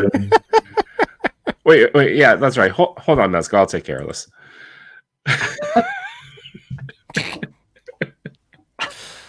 Who's this? Chase Picks 66. Chase picks, sir. Nice. I was gonna say chess picks. You would say chess picks. I know. I realized that as it came out of my mouth. Great sunset. This is so realistic. It looks. Oh. I'm hoping. I mean, obviously, there must be some level of. Well, there's going to be some level of digital editing thanks to the two sons. But I'm very curious as to if this was out on like a desert type landscape. I mean, this is really. I love the silhouette that they captured. Mm-hmm. And this is the Mando plane, right? The refurbed. No idea. Yes, it is. Okay, all right. See, I know some Star Wars stuff. I know Star Wars. You watch The Mandalorian though, right? No, that's what I mean. I love the Mandalorian. That's Okay. what I'm all in on the Mandalorian. So okay. that's what it looked like. But I know that was based on the Clone Wars. That was that whole. So slight misspelling. It's instead of the S, it's a Z. So it's Ches Picks. Ches. 66. My bad, guys. Oh, and Vonnie Rotten says this guy must really live close to the beach because he does a lot of beach shots. Oh Man, a beach. Oh, is that a surf? Is that what I'm seeing? Now I got to make this a little bit bigger. Hold on. Is that water? Is that over water? Is this like? Let's take a look and see if there's something. Nothing there. Hold on. He must be by a beach, yeah. Oh, neat. That's cool. Getting that reflection, the reflection Oh, off look of at this the water. one. Yeah, that's cool. Nice with the mist. So is that one of the micro machine? Not micro machine. Whatever that. What is that? Oh yeah, I know what you're talking about. No, I think this is vintage series. Vintage Oh, selection. cool. Okay. Very cool. Oh, look at this one. These are nice.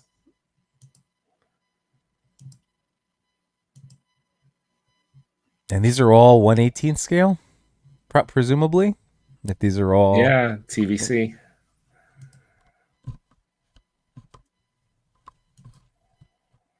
I think. Yeah, I think so. Oh, look at this. I mean, if Ooh, you- that's so cool. If you are a Star Wars Look fan, at this. So good. yeah, those vintage series figures are so detailed for the size. You really can't go wrong, because then again, if it's a matter of space in your life for toys, Oh, I like that one. yeah.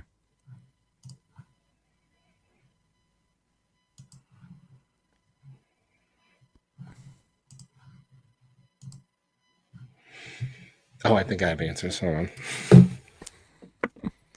Ches picks. Ches picks. Man, guys, this is great. Ooh, real quick, while Chewy's looking up the answers, I can share with you guys that I posted today a review of Diamond Select Captain America. Nice. So That's full-blown right. comparison is up with all of my caps, which it turned out to be a lot.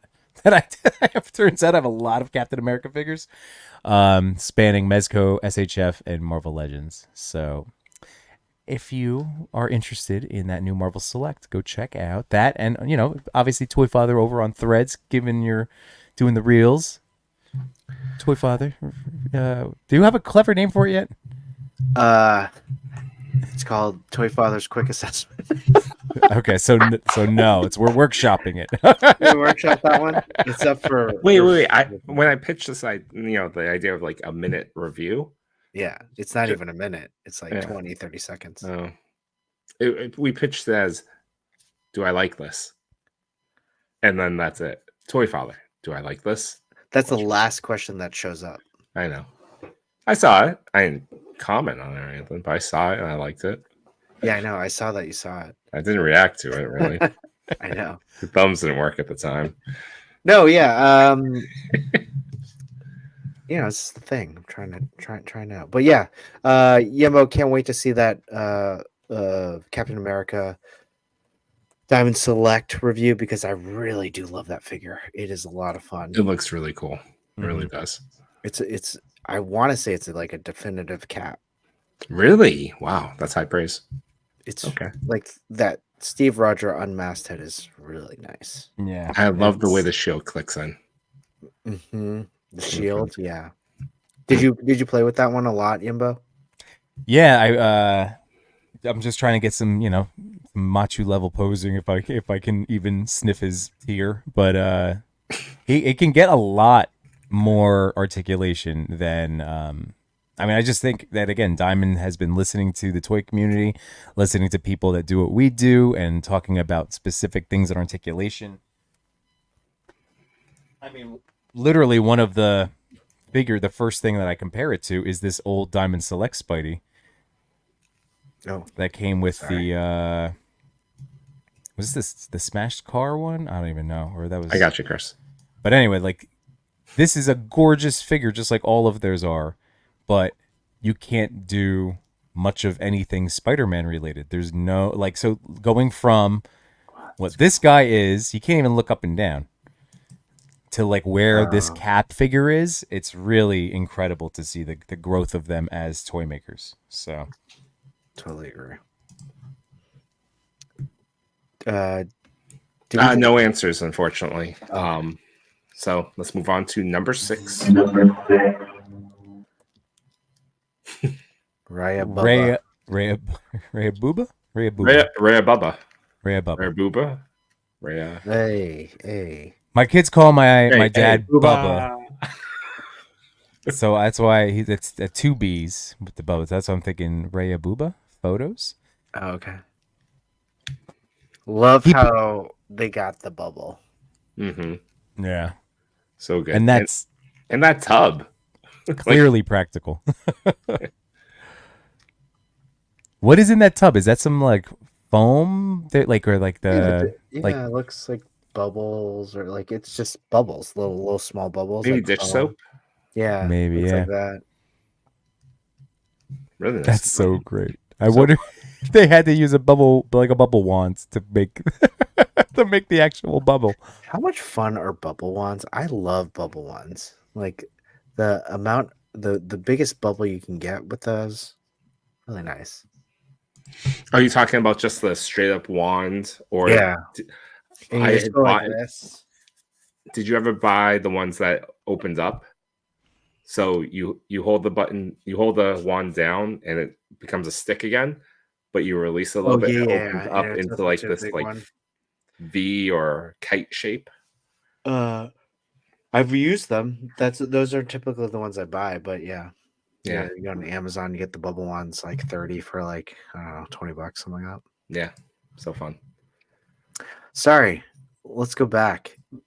This is like the second week in a row with an awesome 112 scale tub, and now I really want to get a 112 scale tub. I think you need it for all your tub photos. For all my tub photos. Yeah. Toys and tubs. That's gonna be your next review thing. It will be you do your quick assessment, and then at the end, it's a picture of a toy in a tub. So it's like Toy Father's quick assessment doesn't necessarily roll off tongue. Is that what you guys saying? No, it's great. Yeah, I love it. It's so good. It's you know what's equally as worse than no chewing, not commenting on anything that I post is when Yimbo is just silent. He's just staring down. He's like, yeah. I'm such a person. I'm like such a people pleaser, or like a person that looks for like positive affirmations, and when I don't receive them, I'm just like, Bonnie's giving you some love. Toy Father's Fast Figures. there we go. Love I it. love alliteration, so Fast. this is why we're workshopping. So yeah, that's my answer. We're workshopping. Yeah, that's your answer, which means you didn't like Toy Father's quick assessment. It sounds like a form. Yeah, it does. Did you fill out your TF-109? They're the quick assessment form. I like bath time. That would be funny if it was called Bath Time Toys with Toy Father and had nothing to do with bath. What, you don't like toys and tubs? No.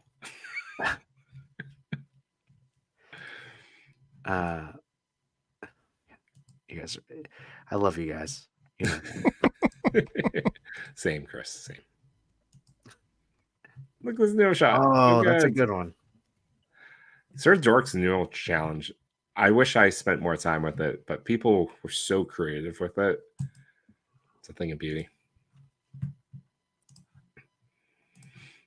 Oh, let me check for answers. I like the simplicity of that background. Like, I'm thinking maybe wouldn't it be cool if it was just a tile piece? I was just thinking I should buy more like tile pieces for backgrounds. You know? Yeah, you should. They're like cheap, like tiles. I use it for floors. Tiles. Yeah, Yeah. that makes sense. Yeah, and they were super cheap. I got. You can do the samples. Yeah, you could do that, or you can get an uncut kind of thing. Yeah. Tile. It's like I had a choice of 111 by 18, and it was like $6. But instead, I got 3 pieces of 11 by like 3 or whatever it was. Yimbo, do you use the? Didn't you use tiles? I thought you did. Never used tiles, but I was at Dollar General a couple weeks ago, and I saw that they didn't have real tile, but they had like the stuff that you could put up on your wall, like to replicate that look. And I thought, I'm like, oh, I'm gonna come back for try to figure out Like a something that could be a splash nice, yeah, like no, it's like you could buy it to put up on your house, but it was like it wasn't the actual tile, it was just to mimic it, so it was like it would stick on the wall or whatever. But I was thinking about buying one that could be a nice like floor texture to it. So Machu, when you get to this late, like it's unhinged. I mean, Machi, just put the camera back on. God. I can't think of like whatever comes to mind. When you say it like this, Machu, though, you went from bubbles to tubs to tiles. They're all related. That all makes sense. That's they're and, all related. And associated with this picture, it totally makes sense. But we do have answers, and I'll read them off. From Raya Bubba Photos. Hello, thank you for your words. I appreciate it very much. Behind the photo, there's a moment of inspiration with my daughter. She's 5 years old, and she likes Ninja Turtles, something that I've passed on to her. It has a dollhouse in one day. It has a dollhouse in one day. Speaking with a small toy photography community that we have in Catalonia. Oh yes, that's right. He's located in Spain. They told me that I could use it for a photo, and I suggested to my daughter to make some soap bubbles. We used a straw and a glass of soap. Blown when you manage to leave the bubbles on Michelangelo's hands. Very cool. And from the world of toy photography, I like to see how spectacular some of the photos we can take. I follow several toy photographers and I learn a lot watching their BTS. I am happy photographing and playing with the figures. The truth is. And then he says, apologies for my English. But it's all good. Thank you for the answers, Raya Bubba. That's a great photo. So he's located in Catalonia. So that's awesome. That explains a lot of the sunsets. Mm-hmm. Very cool. Number 5. Ooh, Ted 5 standing by. Awesome name. This was I stumbled upon this account and I nominated this photo because I just thought the posing was perfect, and it was just a great photo. Yeah, I'm digging that the arrow sticking out of the Valiant Knight right there too. Yeah, man down. totally. Oh, it's really good. I'm also bringing up his account, and here is the faux photo. It applies even more cool edging of bokeh in the foregrounds and even in the far background. So it's a nice composition. Great job. Yeah. And it's exactly what I think Machu said this to us when Valiant Knight first came out. It's a great buck for injured soldiers or soldiers down, knights down, and exactly that. It gives you that amount of articulation and flexibility that you can, communicate that something's wrong with this. Something's terribly wrong with this knight. Might be the arrow. Diggs Fig says, "I'm late. How'd the elevator pitch go?" We did it, Diggs Figs. Look for it on the next Joe line. It's now considered a Laserman classified. I mean, I did have to give up a few things, like the rights to Laserman, my soul. Had to change the design. Change the design by a lot. In fact, we're not even going to include Laserman, just some of the villains. And by villains, I mean just like a cow accessory. I like how you mentioned, and this is his the best friend, Cow. I had to I didn't want to get too excited. Yeah, I should have. Cow, his best friend, Cow. No, it's like the description sometimes when you talk about farm. That's a diorama. Farm, yeah. Haystacks. I should have shown her some of my stuff. Yeah, he sold out a little bit, Diggs Figs, but compromise. We do have answers. Let me bring those up from Ted 5 standing by. Again, great username. Yeah. Let's see. Okay. He says, "Hey, that sounds great. Thank you for reaching out. For number one, this inspiration for this photo came about in my usual way, which is that I sit at my desk with a figure and just pose, getting a feeling for the figure and what they're capable of. Once I got a pose I'm happy with, I try to inject a bit of emotion into it, kind of approach it from a movie making view. So I basically ask myself, how can I make this resonate with people. Based on that, I want to convey the figure character feeling shock as they reach up for the arrow and it dawns on them that it's in their that this is their end. As for the actual shot, I just used my Canon 750D with a 50mm lens, set up under a bush in my garden, cranked the f-stop as low as possible to really sell the feeling of isolation. Once I was happy with the image itself, I then run it through Lightroom on my phone and just choose a preset I like the best. Oh. And isn't my strong suit, so I try and do as much as I can in frame. The thing that makes me happiest about the toy community is how supportive everyone is. There's little to no gatekeeping, and that's so refreshing. I love people and how they are always open to collaboration no matter the skill level. Feedback on your photo goes such a long way. I know we don't do this for the likes and the reach, but when a person takes the time to comment on your photo, telling you how they enjoyed it and how it made them want to buy the figure in frame, it really warms you. I've made some really great friends doing this hobby. I've learned so much and have even been able to teach a few people some tricks too, which I feel is the real privilege. Very cool. Thank you for the answers. Chris, I love your photo on Monday. It made me smile. Me too. Oh, thank you guys. At the potential of rivalry. No, I really, honestly, when I saw that clip with you guys, I was like, oh my gosh, I didn't think you were talking about it. I mean, pull back the curtain. When I said, oh, here's my setup, you immediately went, oh, I'm going to go get my Mezits and do a shot now too. And I said, you really want to test our friendship like this, Chris? What I meant was what I meant, Yimbo, was let's do a collab, but It's okay. It's okay. And I only do it for the yucks. I love the jokes. Patrick says the knight represents each of you at this time, barely able to stand up. I know. Patrick, I challenge you. Plug back in that camera. We'll go for 2 more hours. I'll show you. Yeah, you do that. Okay. Well, let's move on to number 4. Hold on. Yimbo wants to show us something. I opened up my little Pez and just built the Pez stand. Very cool. And to give you an idea of scale. Ooh.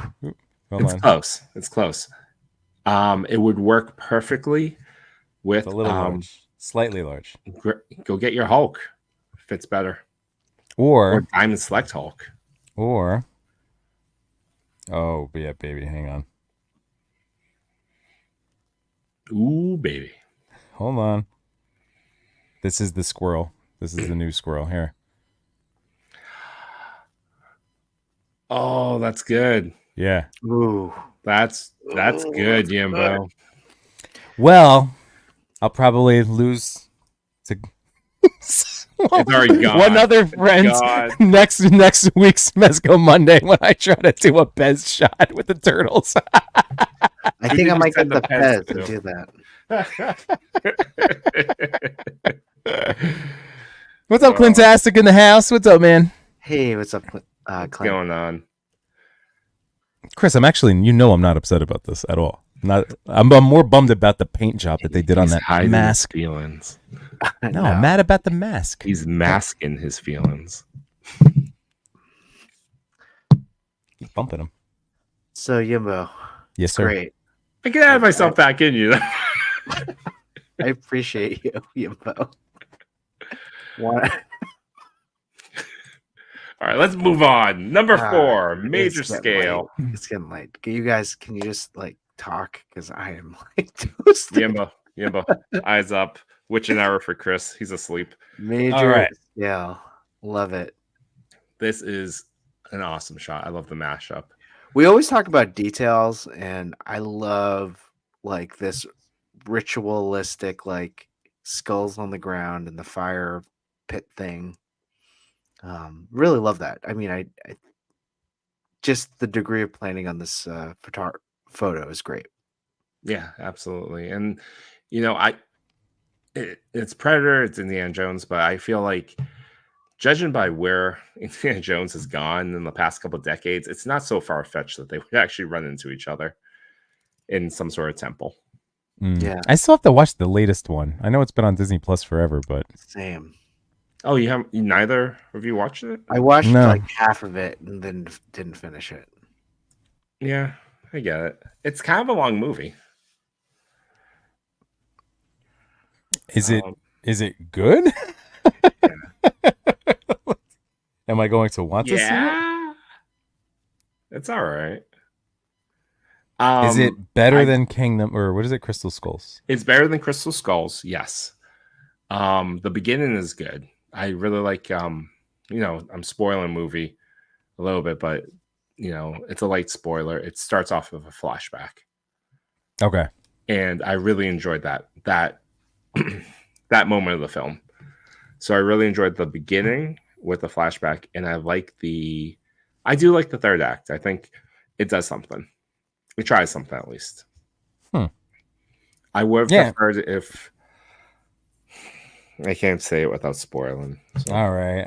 Yeah, no spoiler. You know me, guys. Please no. I mean, it's my fault. If I do, it is my fault because it's been on Disney Plus forever now. Yeah, no, I hear you. Who has answers? Oh, that would be me. Duh. All right. So yes, major scale. All right. I do love this shot. Are you laughing that this is the part of the show where I push the show along? Because No, I just love his duh. All right. So, oh man. All right. Well, I sent my questions on Tuesday, and I guess they got they didn't realize if it was the Superman versus Godzilla or the Indiana Jones and the Predator. So that's on me. Sorry, major scale, because I'm just getting back now. I usually like to blast those out and then discover them live, but I just discovered I should have checked my DMs before right now. So sorry about that. That's actually that happens to me every week now. So when I send off the questions, I send them the photo as well. I forward it back to them in the message. Well, my bad. Just all right. Just for next time. Yeah. Well, congratulations. Obviously, we were talking about this awesome shot. Great posing. Awesome composition. Moving on. Moving on. Yes. Oh, there he Here we is. go. Ender's Shadow coming in number 3 with one of my top figures of this year. Like in my, what am I up to now? Takes the 11 D100s. Yeah, this is still one of my favorite like toys that I've messed with, and one I want to revisit. With when I get back into like, I literally leave all my Spider-Verse toys out because I always want to do stuff with them. At this point, I'm just waiting to finally paint my awesome Josh Brown Mayday Parker. So in the meantime, seeing a picture like this, like look at the bokeh and the mist for me, and the posing, obviously. But that's to take all the compliments. Yeah, no, this is a fantastic figure. I do love it so much. I'm glad that he decided not to use that really like weird choice of cape that they gave. No one's ever going to use that cape. Yeah. No one's ever going to use it. That was a I don't know. It felt like a reason to inflate the price of it to what it was because I don't know who was gonna. I don't know. Maybe I just haven't tried. Maybe there are great photos of that cape usage out there, but Did you see? Sorry, keep going. No, I was just gonna say I certainly haven't figured out how to do it yet. Did you see? Vonnie Rottenpick said you could glue a Mezzet head to the Pez. Did we talk about that? I will think about it. Okay. My toy anxiety. It's okay. Chris is gonna do it because he has like a bag of Mezzets. Yeah. Are you gonna do it? Are you not gonna take the idea? Can Chris have the idea? Just joking, dude. I wouldn't do that. I don't even have the Pez thing yet. Yes. Tomorrow. On Toy Fathers, fast figure reviews. I'm thinking rapid reviews. Toy Father's rapid review. Okay. Here's some running ones. Well, Yimbo finds those answers. Toy Fathers, fast figures, Bat Toys with Toy Father. Thank you, Macho. Toys a Toy Father. That's terrible. Yeah, that's really bad. Toy Fathers Playtime Picks. Okay. Toy Fathers Toy Box Talk. Toy Fathers Toy Box Tidbits. Tidbits, huh? Toy Fathers Fun Finds. Oh, okay. Those are just a few. Toy Fathers Toy Fix. Clintastic. Yes. That's actually perfect. TFTF. I love it. Toy Fix. I don't even want you to read off any other ones. That's the one. That is the one. So I opened up Oh my god. Jack Sparrow. I'm Jack Sparrow. He's a tiny guy. You want to see how tiny? Detailed. That's an incredibly detailed Revel attack. But do you want to see how small he is? I mean, yeah. Focus on. How does he compare to Woody?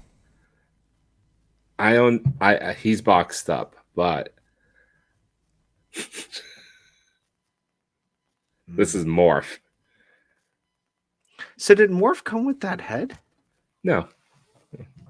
Where was that head skull from?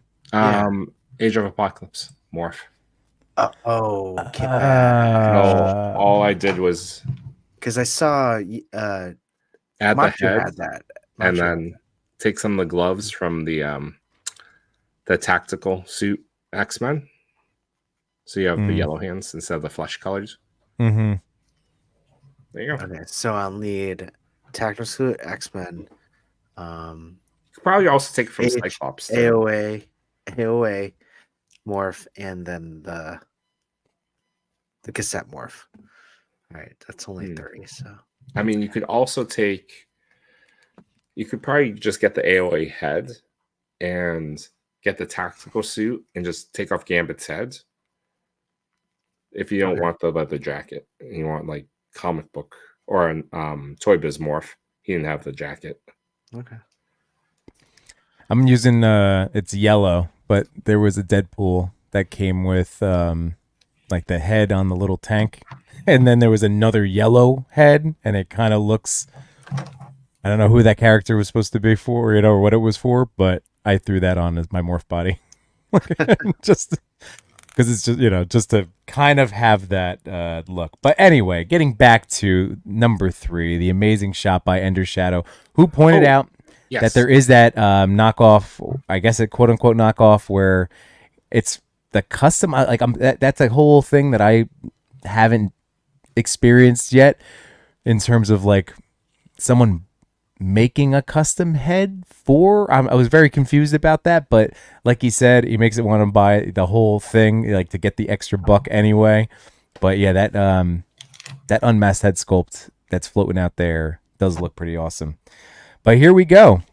So Ender Shadow says, the story behind the photo is I wanted to feel like Miguel was swinging into action in his year of 2099. I really don't have any dios, and the ones I do aren't cyberpunk or futuristic at all. So my friend Scott Blind inspired me with a photo he did over a year ago, and all he used for the background was bubble wrap. Oh, that's awesome. Wow. I remembered how cool it was, and I just so happened to have a decent-sized piece of dark gray bubble wrap. I put it behind Miguel for the backdrop, and then put a thin dollar store white cutting mat behind it as to act as a diffuser, and put 2 Alonzi RGB lights behind it and adjusted the colors to a more teal and then a pink. I was hoping it would feel like he was swinging by or through a futuristic world. Oh, hell yeah. That's awesome. Really Awesome. I love it. I love it. Again, like not everything needs to be done with dioramas, like you can use your imagination and get creative. Oh, that's great.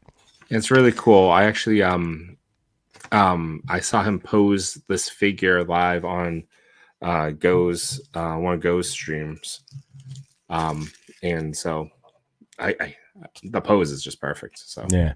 great job. And what's making Ender Shadow happy in the toy community right now? Well, that's just the sense of community and support most of it gives each other makes me happy. The positivity, enthusiasm, and constant positive words to encourage each other continue to make art makes me happy. He's been in the top 10 before, but it's first time making it into the top 5, which is a great feeling. So again, congrats. Even if I was dead last, I'd still be thankful and blown away that anybody got enjoyment or liked something I created enough to give it a thumbs up. So truly shocked when breaking the top 5. But thank you to the community for liking it, and congrats to the winner and the rest of the top 5. Truly great artwork. Yay! That's awesome. Thank you. Oh, you're the best, man. So, woo! Oh no. So congratulations to Ender Shadow, and again, man, thank you so much. I'm so happy I have some stickers now, like I was saying, to throw on my many accessory tackle boxes and figure boxes. And I really dig this look, for the record.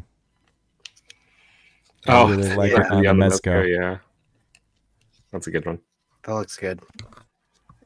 Congratulations, Ender Shadow. Fantastic photo, fantastic figure. We love you.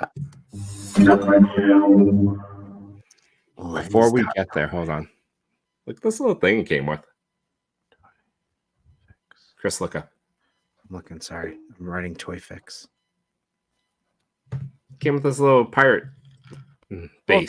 That's from a ship. Yeah, that's it. Yeah, because he was sinking. Yeah, it's nice. As he pulled up to Tortuga. I think it was Tortuga. I think you're right. Lens.toy. I am going to be very interested into seeing how this was all constructed and put together. So it looks like we have a McFarlane based on the sculpted cape, if I had to guess. That's definitely a McFarlane, yep.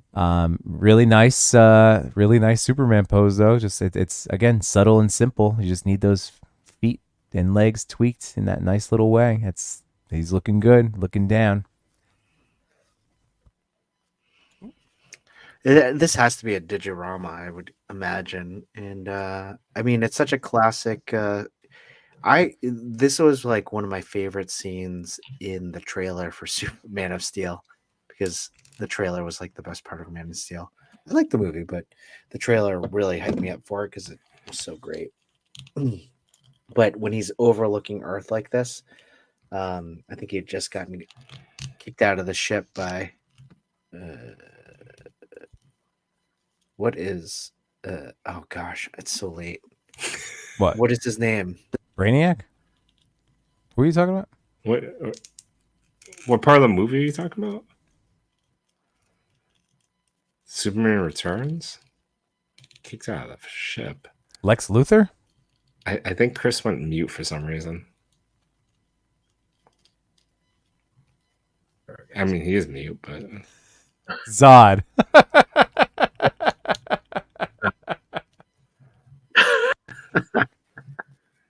Thank you.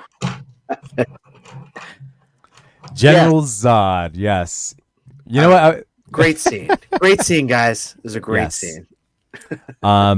So here we go. I bought my first Superman. I mostly collect Mythic, so I'm expanding slowly to other lines, and I realize I only own a Batman from DC, which is why I decided to add it to the collection. It's a McFarlane Classic Superman version. I wanted to take advantage of the sculpt of the cape. It gave me a feeling of 0G, so the space floating Superman was a no-brainer. I took the picture with a light simulating the sun and with a black background. In Photoshop, I added the background, and the blend turned out really good. No other edits to the figure. Fun fact, in almost all the other pictures I took, I edited the cape to change the form. Very cool. Nice job. And so nice photoshopping, man. That's really excellent blending. Really nice. What's making him happy right now is I mostly enjoyed the good vibes. All are super positive, encouraging to others.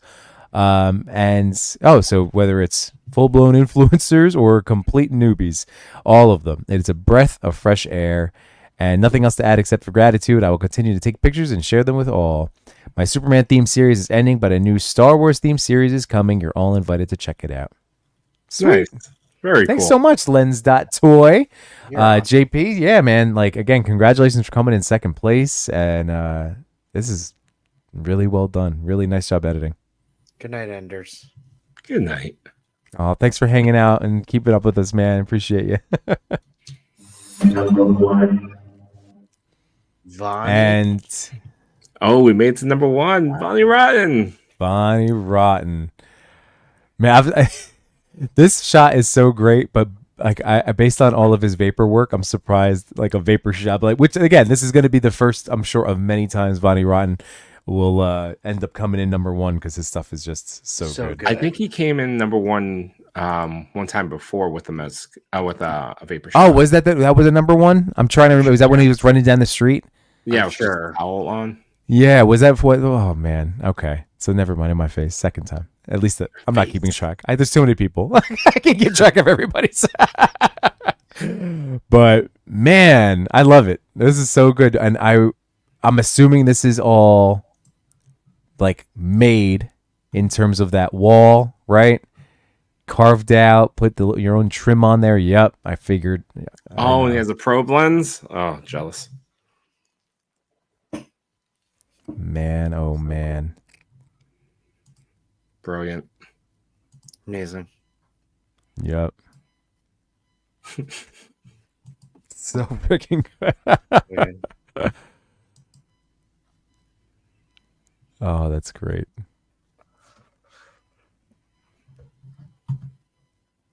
Oh man, that's so cool. What a trap. Wait, What a is trap. that like a real trap? Well, let us find out. Mitch gave us some awesome answers, so whoop, I had it there for a second. That's some like you can get that flooring. You can get that flooring from like the Home Depot. So here we go. This shot idea was one of those that kind of stares at you and eventually sinks in. I'd acquired a decent Tom and Jerry and a Patriot Studios Chainsaw Man and Woman in the same general time frame, so both were among the figures crowding my desk.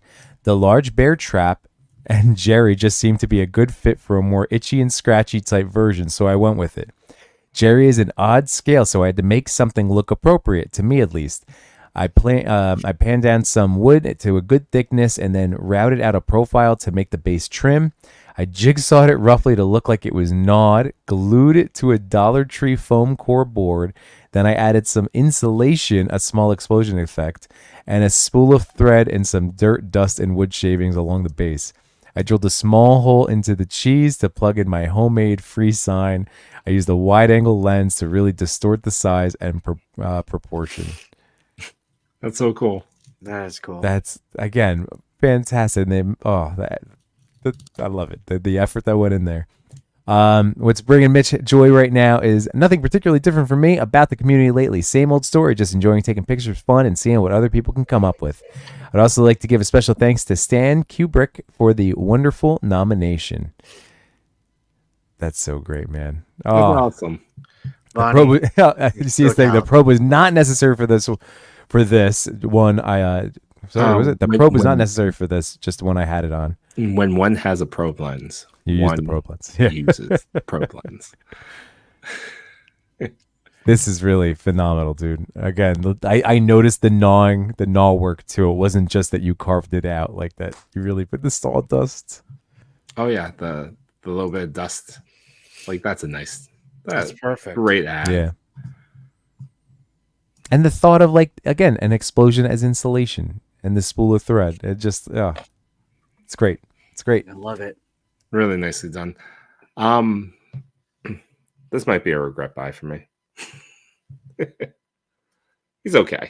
I mean, I could have told you that when you ordered. Someone make note of this man's bravery. What? I love it. That was good. That was a good Jack Sparrow. But it was a quote from the movie. Actually, it wasn't Jack though. It was from now that I'm thinking of it. Where's the rum gone? That was pretty good, actually. That's not bad. That's not bad. Oh, awesome. Yimbo, do you want to buy him? It's Pirate Yimbo. Oh, Nope. I'm kidding. He's okay. I didn't pay a lot for him, so it's all right. I just thought He'll he'd be be a fine. little bit bigger. I Yeah, thought he'd be in scale with all the other Rebel Techs that we have. that's what Chewie said. Mhm. All right. I guess that's it. Fast He's- pass giveaway. No. We're not doing That's a. one? I'm sorry you're not getting more enjoyment out of that That's toy, around. Chewie. I am. You know what? He does look really great. He does Take a look shot good. with him on the mast. Go watch the first movie. The first 3 movies are great. The first one is by far the best of the whole series, though. Yeah. In my eyes. So That was like a Christmas time release. It reminds me of the holidays when I watched it. It was very magical when it came out. don't give up on it. But I'm sorry you didn't have an immediate toy joy there. It's my own fault. I should have looked at the size. That's my. I just kind of assumed it'd be in scale with all the other Rebel Techs. I mean, if you use it in terms of a Toy Story, and you can use it with Woody and Buzz, because He's there's small. such a He's smaller than Buzz. He's smaller. He's Smaller possibly than smaller than Buzz? Buzz. Yeah. well, he's going to be in between the two of them, right? Like, just have it be Yeah. part of that I'll- crew. I'll be fine with it. It's just judging from the size of the box. I was just like, oh, okay, cool. It's the same size as all the other ones.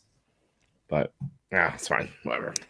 If you were use- waiting for, Use hashtag small jack for the fast pass giveaway. if you were waiting for the opportune moment, that was it. It's another checks. I'm looking at. Are you Jack. looking these up on your? Now I am. This is the day you will always.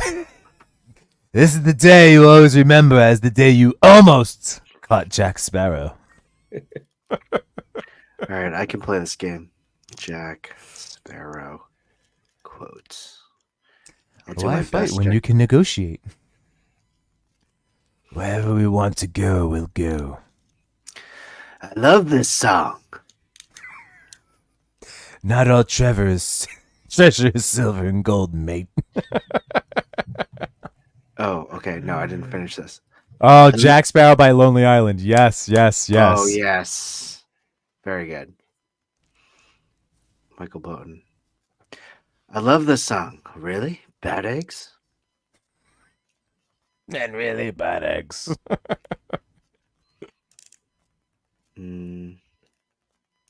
Why fight when you can negotiate? I don't even know how he says these. I'm just making it up. These are terrible. Wherever we want to go, we'll go. This is the tale of Chewie's regretful purchase. Now I'm enjoying it. Keep going. Keep going. That's all I got. In He terms of the bought all right, it in Disney and then decided to wait list. 3 months later, he is Small Jack. Small Jack. that song was so good. He's gonna be Small Jack from now on. Oh, I brought along Small Jack. Small Jack. So brave on the 7 seas. I just Mythical quest to the Tortuga. the best is like the beginning dialogue when he's like, "Man, I just finished those Pirates of the Caribbean movie. Those are such fantastic movies. You guys seen them? Like, yeah, they're pretty good. Pretty good."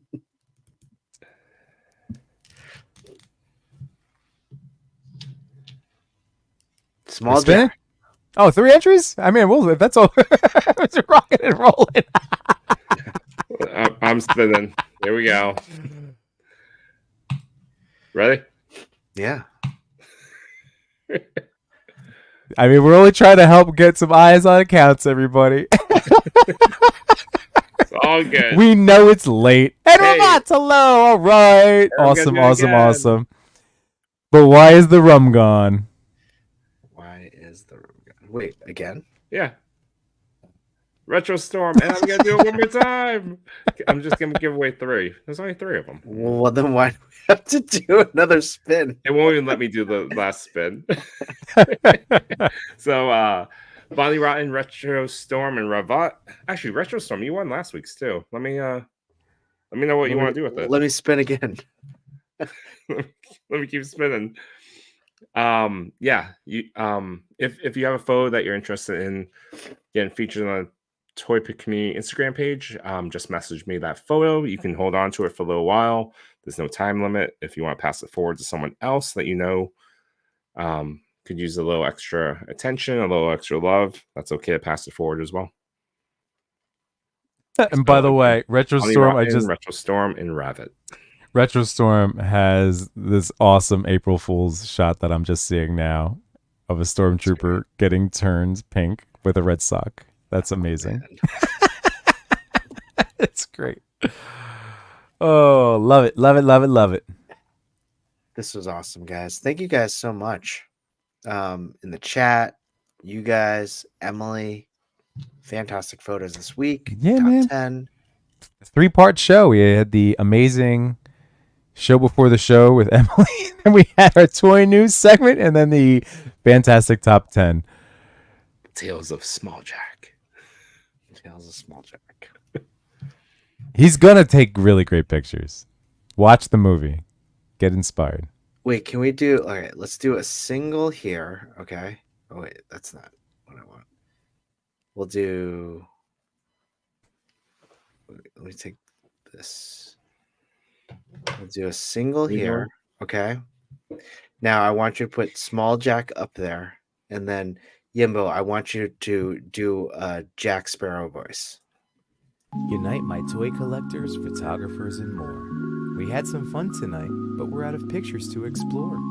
We thank you for your time. It was nothing but sublime. Though it's time to go to bed, don't be filled with dread, because next week we'll be right here. Your Toy Daddies will appear to bring you joy and laughter every night and here on after.